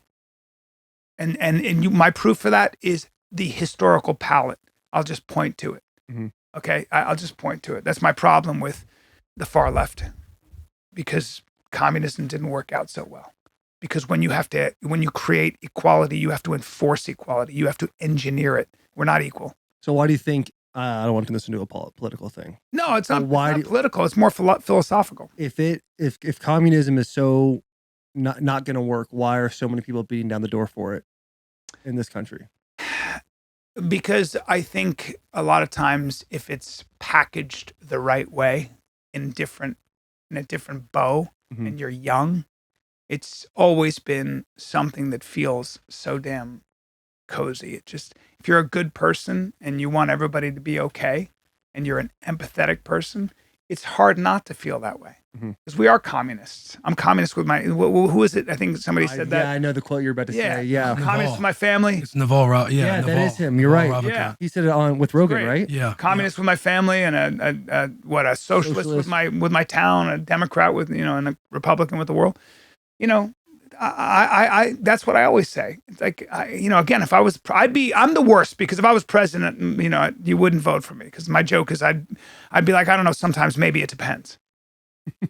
Yeah. But you do need to, but at the same time, what I really admire about Jordan Peterson is that guy has worked hard to know where he stands. And you define, whether you know it or not, man, this is the problem. This is the rub, is you define yourself along the lines you're willing to fight for. You do. That's how you define yourself. That's what a country is. That's what a person is. You have to be able to define the lines along which you will defend. And not to be too dramatic, but maybe even to die for. What are you willing to die for? You know what you're willing to live for. But what are you willing to die for? That's a fucking dramatic question. But I don't think you escape that at the end of the day. And if you do, you'll have a tough time living that down. If you're like somebody like a Jordan Peterson, who's worked his entire life to be, all of us though, yeah, but as polarizing as he is now, how do you think you stay flexible and not as rigid in your mind? Because obviously he's like a focal point of so many conversations now because of the things he says and stands on. Yeah, obviously he's worked hard to get there. Yeah. But how do you think he probably maintains that level of staying a little bit curious? Well, I talked to him about it. Oh, so your boys. Solid flex. I've done 2 podcasts with him. Yeah. We can get him on the bus? Where's my camera? You want to get him on the bus? Yeah, we can get him on the bus. Get him on the bus right now. You You guys had him here? FaceTime. No, we would love I had that. him FaceTime. FaceTime right now. Right now? See if he answers. All right. Say, hey, I'm on this. He's busy. He's busy. You got his number in there? Yeah, I got him speed dial. Well, I hit this On the twice, and he comes up. Yeah. Hey, bud. It's Okay, you it's can't- called favorites can't now. hear There's me. no All right. speed dial. Can't hear me. He can't hear me. Yeah, no, I did a couple podcasts with him, and I said to him, I said, do you feel like you're winning this war? And he looked at me and goes, I don't want to win this war. I don't want to win because I'll create ingrates and I'll create resentful people. I want to change their minds. I want to win their hearts and minds. I want my argument. I want them to at least listen long enough. That's why dialogue is so important. That's the point of freedom of speech, right? That's what John Stuart Mill said. Why is freedom of speech so important? Why is it so dangerous when people say words are violence? or like your words are hurting me and we should have speech laws. That's the most dangerous shit of all time. Because freedom of speech is so important. I got to hear what you have to say. It might make me feel uncomfortable, but what it'll do is it'll either get me to change my mind, reinforce what I believe because you're hitting me with an argument I can rebut, right? Or I'll take a little of what you have. You know, it's like idea sex. Mm-hmm. Let's have some idea sex. I don't have all the answers. You don't have all the answers. Put them together. See what happens. Make a Get beautiful pregnant baby. with a new idea. Yeah. I always bring it back to that. Shorter incubation period. It's important too that you're able to put yourself in the other shoes versus like going into like a debate style or dialogue versus like I can't wait for my next turn to talk and shut them up. So important. But you guys are on the ball. None of this stuff is lost on you. I feel like you guys are right where you should be. What did I say? It's What a did I- battle. It's a battle you right have where every we day should with be. yourself, though. Yeah, isn't it weird? You have to be It's reminded. crazy about, and I think you do an incredible job of. You say like, discipline's not the way. Blah blah blah. You don't need to do all these hard things, but then you say, you don't want to be easy, and you don't want everything to be cozy bath, and then, but your whole goal is to find peace and easiness in life. It's an interesting contrast. It is a contrast, but that's kind of the rub, right? It's like we are walking contradictions, and Starburst. yeah, like you don't. That was I like a commercial. that. Do you remember that commercial? No. Oh shit! Oh, Do you remember no. that commercial? Person would be on the bus and they'd eat the Starburst. Like, it's a solid, but it's also juicy. Yep. Hey, write it down. Write it down. A solid, but it's juicy. Yeah, I'll put that in my back Starburst. pocket. Yeah, I'm put gonna that in my unpack back that later. yeah. No, it's Talk good. so much shit about I you know guys. what I'm getting for my next tattoo. You guys are Fucking sweet. I'm Starburst. gonna get home and I'm gonna unwind about you guys. Yeah, you are right. I will. Yeah, sucking on a Starburst, Yeah. hard too. Whoa. Sucking it hard. Get after that. What's thing. your favorite color? Pink? I think purple or lavender. Oh, of Starburst or just in life? No, it's just in Starburst. general. Oh, No, Starburst. Oh, I was like, sorry. brother. Lavender. Starburst. Yeah, I was like- I don't need sugar. Lavender's your favorite I don't, color? hey guys, I don't need sugar. You don't eat sugar. You don't indulge every now and then on a nice little Starburst, guess a pink Starburst, Candy? or What's a it red. taste like? That Yeah, wasn't that JP. funny, Jack. No, Jack, that I'm just wasn't that saying. funny. I'm just JP's the saying. best one to I'm listen just to, saying. man. Anybody have any dehydrated grass-fed liver? Fucking candy. Fucking candy. Fucking who brought the fucking lack of discipline? Who brought the tall children to the fucking bus? Starbucks. Tell him about that billboard we saw in Vegas, Taylor. That billboard, that Georgia billboard, dude. It's the world's most comfortable boot, designed for the longest shift and the toughest job. The core of Georgia Boots messaging relies on delivery boots that are as comfortable as they are tough. Boots that you can wear from work to the bar, whether you're working on the front line, fixing that shelf in your closet, or grilling out back. These Georgias are the best boot for the job. Georgia boot are designed with comfort in mind, featuring cushioned insoles and supportive technology for all-day comfort. Do us a favor, head over to georgiaboot.com and use code BUSSIN, that's BUSSIN, for 20% off. That's georgiaboot.com, and the code is BUSSIN, BUSSIN. Back to the episode, man. Anyway, You getting off? what on were you that? asking me? To get off the bus. That was too much. No, yeah, I don't know where you were saying. Saquon Barkley- You were saying something before the Starburst thing. Saquon Barkley. Well, your Point thighs, at your thighs. your thighs are, Are they nice? but they're modest, Yeah. right? Yeah. Like they're thighs. Yeah. But the fact, but when I think of pro football players, You think of Saquon? sometimes, right? Yeah. And they're good legs. For sure. They're not good legs. intimidating. They're not If intimidating. Saquon was sitting here, it'd kind of be a little. You know what I'm saying? You'd be a little scared. Like, I really appreciate that fact that I look at you and I go, you're a linebacker. Yeah, it's relatable. Yes. You watch Yeah, and you're like, man, this is. you're fucking relatable. Yeah. Well, you think you can, and then I then you tussle up with him and you go, oh, why? 7. No, I'm talking about people look at your legs and they watch what you do and they say, "Oh, I can do that." I think you and Brian wear the same jeans. We probably do. Yeah. That's why I have the eyes. Well, your Yeah, legs you are. got the You legs. got nice Yeah. eyes. Keep you off the legs. Back on the eyes. They are tiny. What's? I know. It's Not, all right. They're not tiny, but they're thin They're thin. comparatively. My legs resemble every single animal you see on National Geographic being chased by the lion. Uh-huh. little more petite, Yeah. quick twitched, Yes. but eventually get caught. What? That's What my is legs are. what is the area of your body they're most insecure about? Nipples. Yeah, probably my nipples. Your nips? When I was a kid, for sure. I used to be Why, really they're insecure big? with my calves. No, they're ever since I was a kid, they'd puff out. Yeah. Are those number one? Are your nipples number one? Like I know they're up there, but are they No, number one? I don't know. I don't know if I have like a glaring insecurity. I think it's especially when I was in the middle of football. Yeah. It would be just the entire body in general. You were really? Will took a photo of me when we were in Tennessee one time. And I got really upset about it Really? because I was like putting a shirt on. Why? Because And- why? Because you feel Because when you're playing a sport, yeah. there's a level of identity thing. It's like I identify as a lean, athletic tackle. Yeah. And when I get a little turned and maybe Get a little exhale, dent. Yeah.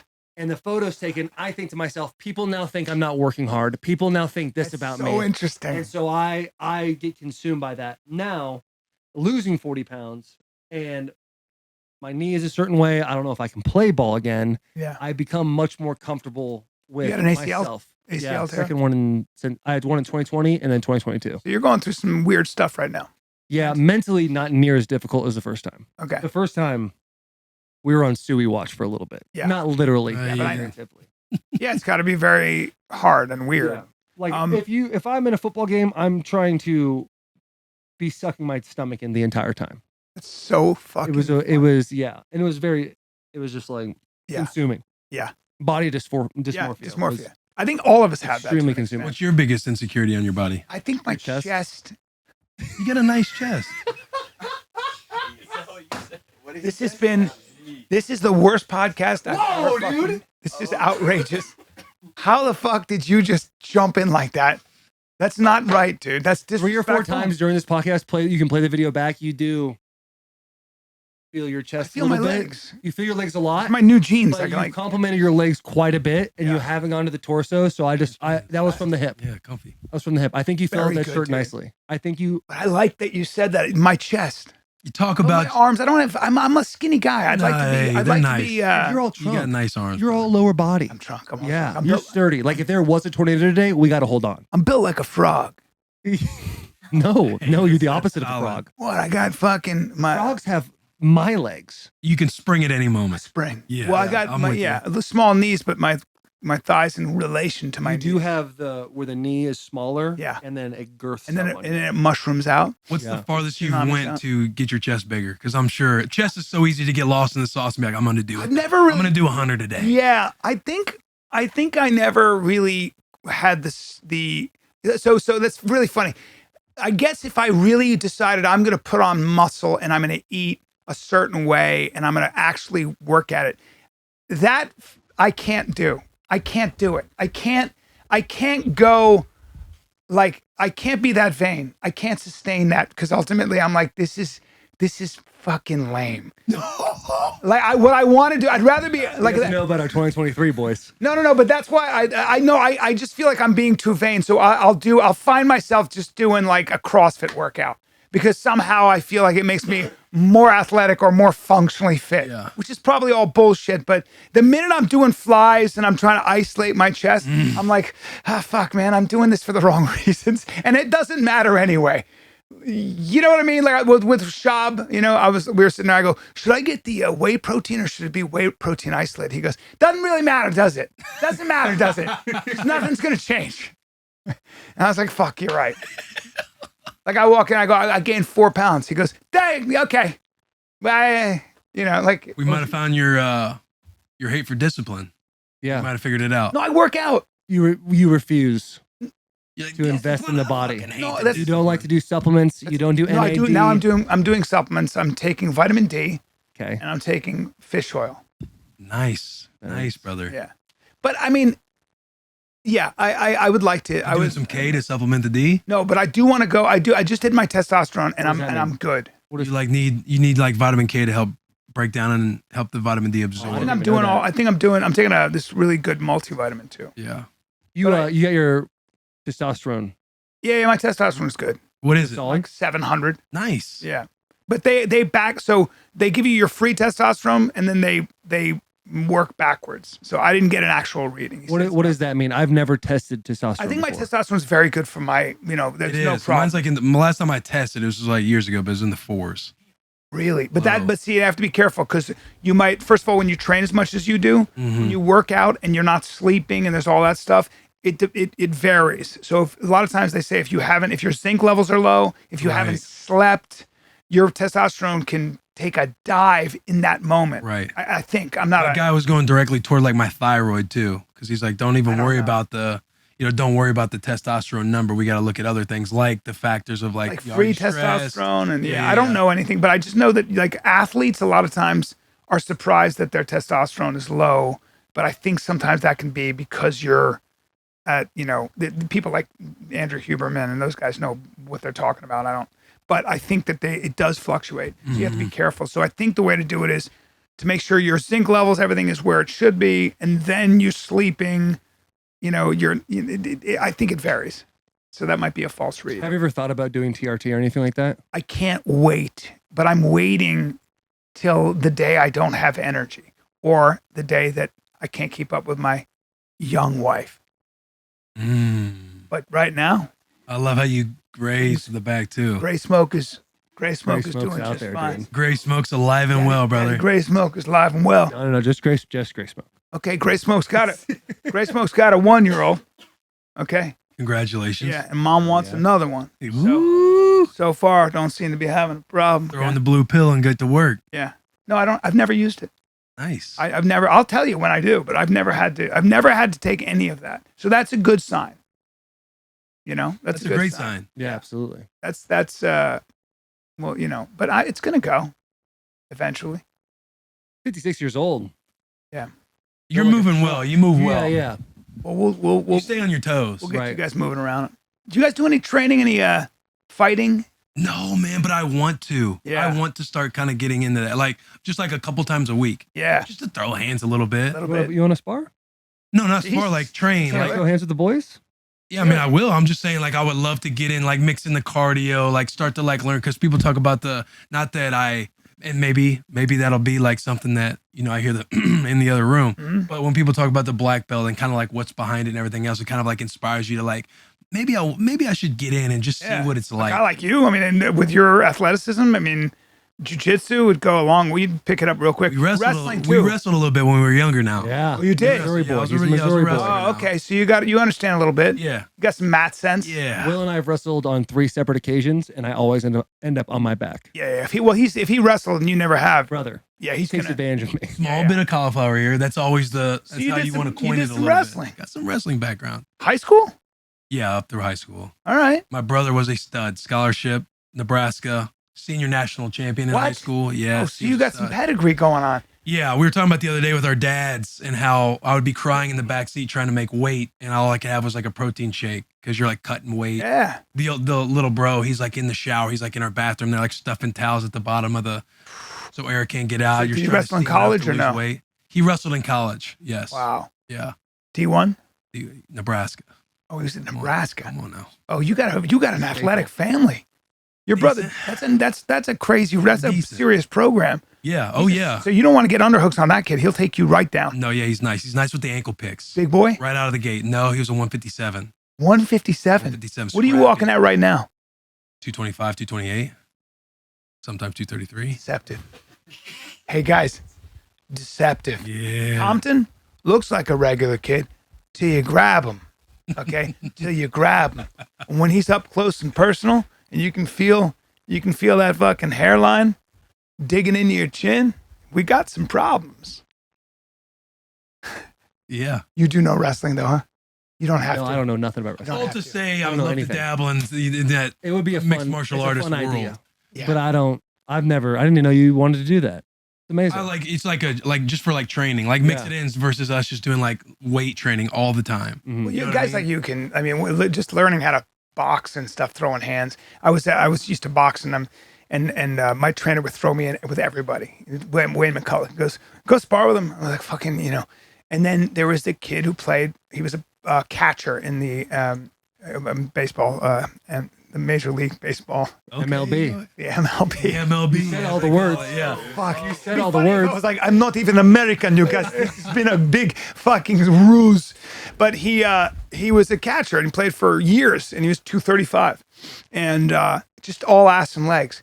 And I'm watching. He didn't know how to box that much, but he was learning how to throw hands. And he was hitting mitts. He was going pop, pop, pop, pop, and it was just all coming. And you could just boom, boom.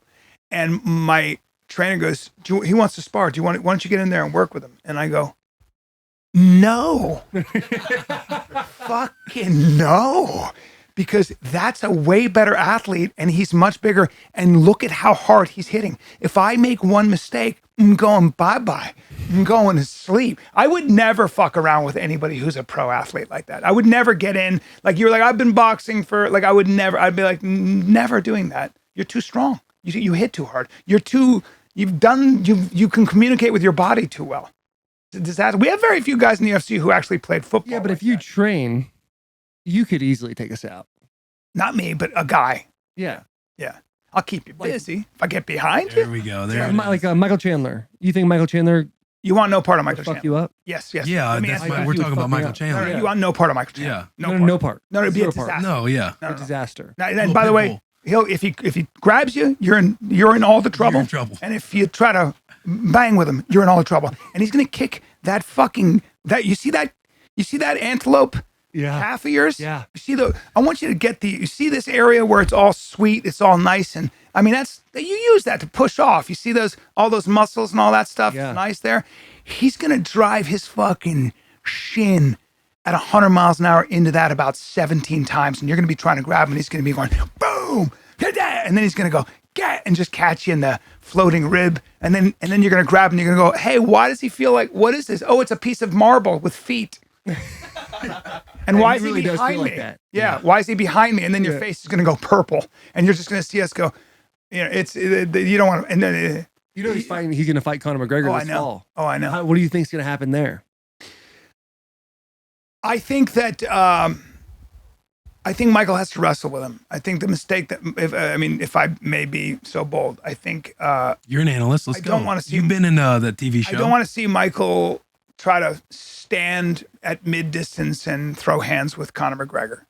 I think that Conor's as good as anybody that's ever stepped in the octagon at hands. His understanding of how to stand on the edge of the pocket and counter you. He's got such a high fight IQ. He's just as good. What he lost to with Dustin Poirier, who is just as good as well, is those leg kicks. But you don't want to be standing there banging with him. And Michael is so explosive and powerful. But I think that his athleticism as a wrestler and his explosiveness has afforded him the ability, because he's so incredibly athletic, to end fights very quickly. But sometimes when you're that athletic and that explosive, you are maybe not as fundamentally sound as someone like a Conor McGregor, because you're gonna make some mistake. Your hand might be here as opposed to here. You're gonna make the fine details have not been drilled into you the way they were into Dustin Poirier, because they didn't have to be. But when you get to that higher level, like Dustin Poirier, and you are throwing with your hand here or whatever it might be because you're so powerful, those guys can capitalize on that. So how do you think it's going to go? Who do you think's going to win that fight? I don't know what Conor's going to show up, but it's hard for me. I don't know. That's a really hard one. If I It's gonna be a really great if I fight. had to put my money on it, again, if Michael tries to stand and bang with Conor, it's not a good idea. But if Michael's kicking, if he's doing low kicks and he's fucking grabbing the legs and he's wrestling with him and putting him on his back, that's the way to beat him. You know, and then once he gets him tired, my game plan for him would be kick him in the legs and try to wrestle him and get him on his back and wear him down. And then in round 4, you can start teeing off. But I think to stand there like he did with Dustin Poirier, you know, in the pocket like that and try to fisticuff with him is going to be that's very dicey with Conor. He's too good. He's Right, too getting fucking caught up in good. the spectacle of Yes. the with Gaethje, Poirier, all of them. I'm sorry.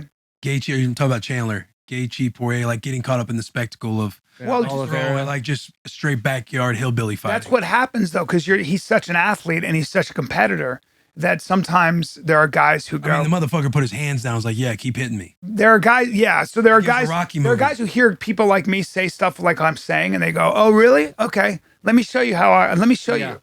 I'm gonna bang with that dude." And I understand that, but I'm just saying, if I were his coach, I would be very scared of Connor's hands at mid distance. Boxing, Connor's a very bad Cautious. idea. And Mike gets his rocks off by making it an electric fight. Yeah. And it's not an electric fight if you're on the ground. There's a That's reason. when you get the booing from the crowd. Right. People are like, "What are they doing?" And then only the analysts that are sitting there that know the game the Yeah. best are like, "This is a great But fight." there's a because reason. of the technique they're using. There's a reason he's Michael Chandler. That's what makes him so amazing. But you saw what happened with Dustin Poirier. The same thing could happen to him if he almost does. had Dustin in the God, first he round. did, He could have man. won that Fuck. fight easily. And that's how he has always won those fights, right? And yes, Because Until Oliveira you was the get- exact opposite. until you get to that level, Mhm. until you get to that elite level, you cannot rely on almost getting somebody because yes, he's got the power to put anybody to sleep.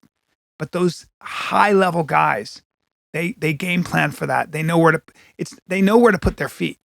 Mhm. You understand? Yes. Dustin knows where to put his feet. So he's not in a position where you are. He's not in your pipe here. He's putting his feet places. His hands are just a certain way. So that stuff, he'll take that away from you. You'll get that.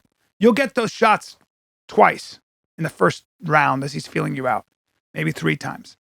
But then what makes Dustin so amazing, what makes Connor so amazing, is they download what you're doing. They download your patterns quickly, and they download your tendencies, and they download when you're about to throw that, and then they start putting you in uncomfortable positions. The way they're standing, you got to now adjust, and they unload on you. Mhm. That's boxing. It's like it's where they place their feet. It's not your head movement. It's where they're placing your feet and how they're moving their feet to get you to adjust. They're getting you to play their game. And those guys can get you into their sandbox. They're not in your sandbox. They might feel you out in the beginning, but they're getting you in your sandbox. That's what's so beautiful about fighting and boxing, especially. The great strikers like that. They will get you to do shit that you don't. They have patterns, and they have so many patterns. And so that's why I'm so fucking pumped about this Gane Jones fight, Yeah, it's gonna be awesome. because Cyril Gane is a high level striker. He does shit that you can't see. It's so fucking subtle. It's like Peter Yan. It's like little details, like where he places his back foot. Like when he fought, if you ever watched Peter Yan the first time he fought Aljamain Sterling, it was fucking amazing. Because I couldn't figure out what he was doing, but he kept splitting hands. So Aljamain's here, and he kept, like, you would see him. He would step tiny bit to his left. He'd step back, boom, throw. He'd jab. So he'd be like this, zap pop, zap pop. So what he was doing is taking his body off center line, and now his hand's here because Aljamain's here. And I was like, oh, he's catching it. And then you'd see him all of a sudden. You'd see Aljamain move, and he'd throw a right and catch him. And I was like, how the fuck is he doing that? Well, what he was doing was he would program your brain. He'd step back, jab, step back, jab, right? Step back, jab 3 times. Now you go, oh, fuck, I see what he's doing. So now next time he does that, I'm going to adjust. So if I see that little back foot move, I'm going to move so he's still here and he's not going to throw that left so he can catch my hands. So Peter Yan would just go, he'd fake. Now instead of stepping, he would just fake a little bit, and you'd go, whoop, and then he'd throw a right, and you catch a right. That minuscule shit your corner can't even see. And How did you develop this type He of loves it. intellect? He loves it, fucking dude. You love can tell. fighting, and I do it. You know, I would get in there with Wayne McCulloch was a world champion, silver medal in the Olympics. He is a Hall of Fame boxer, and I used to sit there and train with him and pick his brain, and then I would spar, and and then my other friend Tariq Azim, who was Luke Rockhold and Jake Shields' coach. Like these guys would waste their time on me, but I loved it so much. I loved it so much that they were willing to teach me. They have no business teaching an idiot like me. I'm a fucking civilian, but I'm such a student of the game. I love the game. I love boxing, and I love that minutia. And then I love being able to see. I like being able to see things that other people aren't necessarily seeing. And Cyril Gane, dude, be ready for that. So who do you think's gonna win that fight? Because John Jones is. I am a casual watcher. I'm not a person that like breaks it down. Like you just did an incredible job of giving me some insight to the game. When I watch, like I just know that John Jones is. You're hoping he comes back. He's Like the heavyweight Conor McGregor. Like he truly is. Like they argue the best of all time. He had the cocaine stuff. He had all Doesn't this. matter. All His this. fight IQ is on a He's different incredible. level. He's incredible. But he's a polarizing individual. So I look at this fight and I'm legit just hoping Jones wins because Okay. I love the storyline of him coming back 3 years later. All that. Yeah, but he is. Everybody always chalks up his athleticism. So I don't think that's fair to John Jones. John Jones has the highest fight IQ of anybody. John Jones can figure out what you're doing, and he downloads everything you're doing. That when he knocked Daniel Cormier out with that head kick, that was not an accident. That was all planned because Daniel was dipping. He dips. Yeah. He dips. I think it's to the left. He dips to the left every time. He dips to the left and throws. And he knew that. And he got Daniel to dip, and he goes, he's going to dip, boom, and kicked him.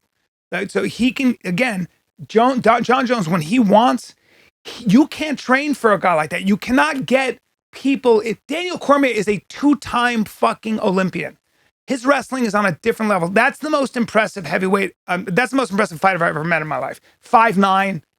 Doesn't, you know, you look at him and when he's in a polo shirt, he looks like almost like a civilian. I'm sorry, but you know, and he beat the fuck out of, the only person that's ever beaten that guy is John Jones. He's astonishing, Daniel Cormier. He's astonishing. But John Jones fucking took him down at will. An Olympian, double-legged him. Excuse me, a shorter man double-legged him. It's astonishing, right? And but again, was that the fight where DC held the title made weight?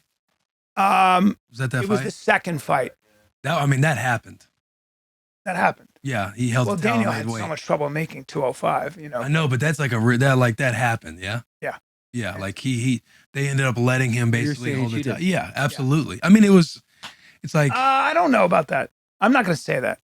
we already got what we Spread- neted. No, hey, wait. All right, let's go. Wait a minute. Let's go, boys. We Wait got a it. minute. What the fuck? You said Yeah, but what I'm- it just touched the Yeah. wall. Like What I'm looking forward to though is watching John now that he's been out for 3 years. That's a lot of ring rust. But if there's anybody who's not susceptible to ring rust, it's that genius. Do you think having the ability to download somebody is intangible, or can that be learned? No, I think that's probably intangible. I think that's fight IQ. That's a different thing. That's something that Conor McGregor has as well. But what I'm curious about what I'm really looking forward to with John and Gane is that Gane is a natural giant. He's a 265-pound man. Looks fantastic. Yes, and he moves. He's like just an athlete, maybe on like a NFL level, I would imagine. You know, I'm careful with that, but you can see it. Like, and he's also, you know, John gets hit, and John's not a knockout guy. So I don't think Cyril Gane's going to be afraid of John. I don't think Cyril Gane's going to be worried about that. I think Cyril Gane is going to be like, I will stand and bang with you, and you can't get hit by Cyril Gane once well, or you're going to sleep. He knocked out Tai Tuivasa. Tai Tuivasa is Tongan or Maori or Samoan. I'm not sure, but he's And we've already established that they're different. he's just indestructible. They're Right. different. And That's the so- Shoei guy.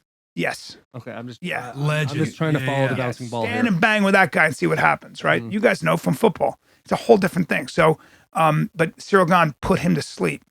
It's a different thing. So Yeah, a little I bit of don't. a So six-pack so of those it, ripples. John has to wrestle with Cyril Gane, and if Cyril Gane was smart, he's getting all those Eastern European and Russian wrestlers in France to come down to his camp and fucking give him hell in the clinch and everything else, so he understands what to do. Mhm. A lot of people think I'm wrong, but I'm going with Cyril Gane. Wow. might have to clip that. Yeah, gotta clip that. Woo! Yeah. Gotta clip that. Hour and 42 minutes. This you has been guys. unreal, bro. It's been awesome. Appreciate You always guys. know you have a great podcast, and we just basically, it's like story time. It's like we just give you the mic, ask a couple questions, and you can go, bro. Thank you, buddy. And it's fun listening to you. It's seriously like Yeah. your wisdom, the way you think about everything, the way you kind of story tell along with it.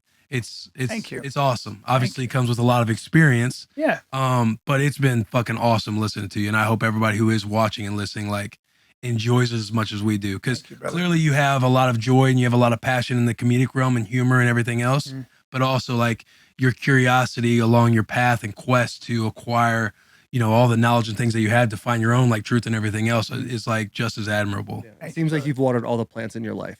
I continue to. It's a process, right? Mhm. Plants is a good metaphor because, you know, if you don't keep watering them, Yeah. they die. Personally, like I was trying to get to it, but it's almost like you want to know a couple of those pivots in your life that happened that made you get on that quest, because it's not like it's just a natural knack that you have to go to. Usually some shit's going on to where you're like, man, I'm just not being fulfilled right now. What holes am I trying to fill to kind of wake that giant up to start reading and everything else? Right? Hopefully, you know, if you're going for something and you really want something out of yourself, you are going to reach. You're going to meet those. You are going to meet that. You're going to meet your shadow, and only the blessed do. So be ready for it. It's a good thing. It's not a bad thing. Stick around. It was an honor to meet you. This is You're a this good is man, my fucking brother. awesome, man. It's an honor. This was a lot of I fun. enjoyed Thank you I for enjoyed everything. guys. I'll I tell hope you you what. both have a great time at the show tonight. Thank you. If call you like, me. if you like Call me stand after. up and you're in New York, That March was 11th, Sony Hall. maybe the next weekend I'm at Nyack at Levity Live. This will be out in probably, I don't even know when, probably back half of March. Okay. So what are you doing back half of March? I don't know. BryanCallen.com. I have no idea. So what I was saying before the whole, like, we're going tonight and thinking that we were messaging, who am I talking to on the Fighter and the Kid profile? What's his name? Is it Thomas? Tommy? Thomas Thomas? McCormick? Yeah. Yeah, it's my boy. It was Thomas. I just messaged him and I'm like, hey, can I get 2 tickets to the 7 I o'clock show? got you, dude. Are you kidding me? And Taylor? Fine, we'll squeeze you in. Butter me up, man. Just lather me up. Where do I pee out of my huge dick? Oh, brother, it's back there in the corner. We'll take you out there right now. You Ladies and seem gentlemen, like- please yeah, subscribe, rate 5 stars. Thank you so much for joining us today. Big hugs, 10 kisses.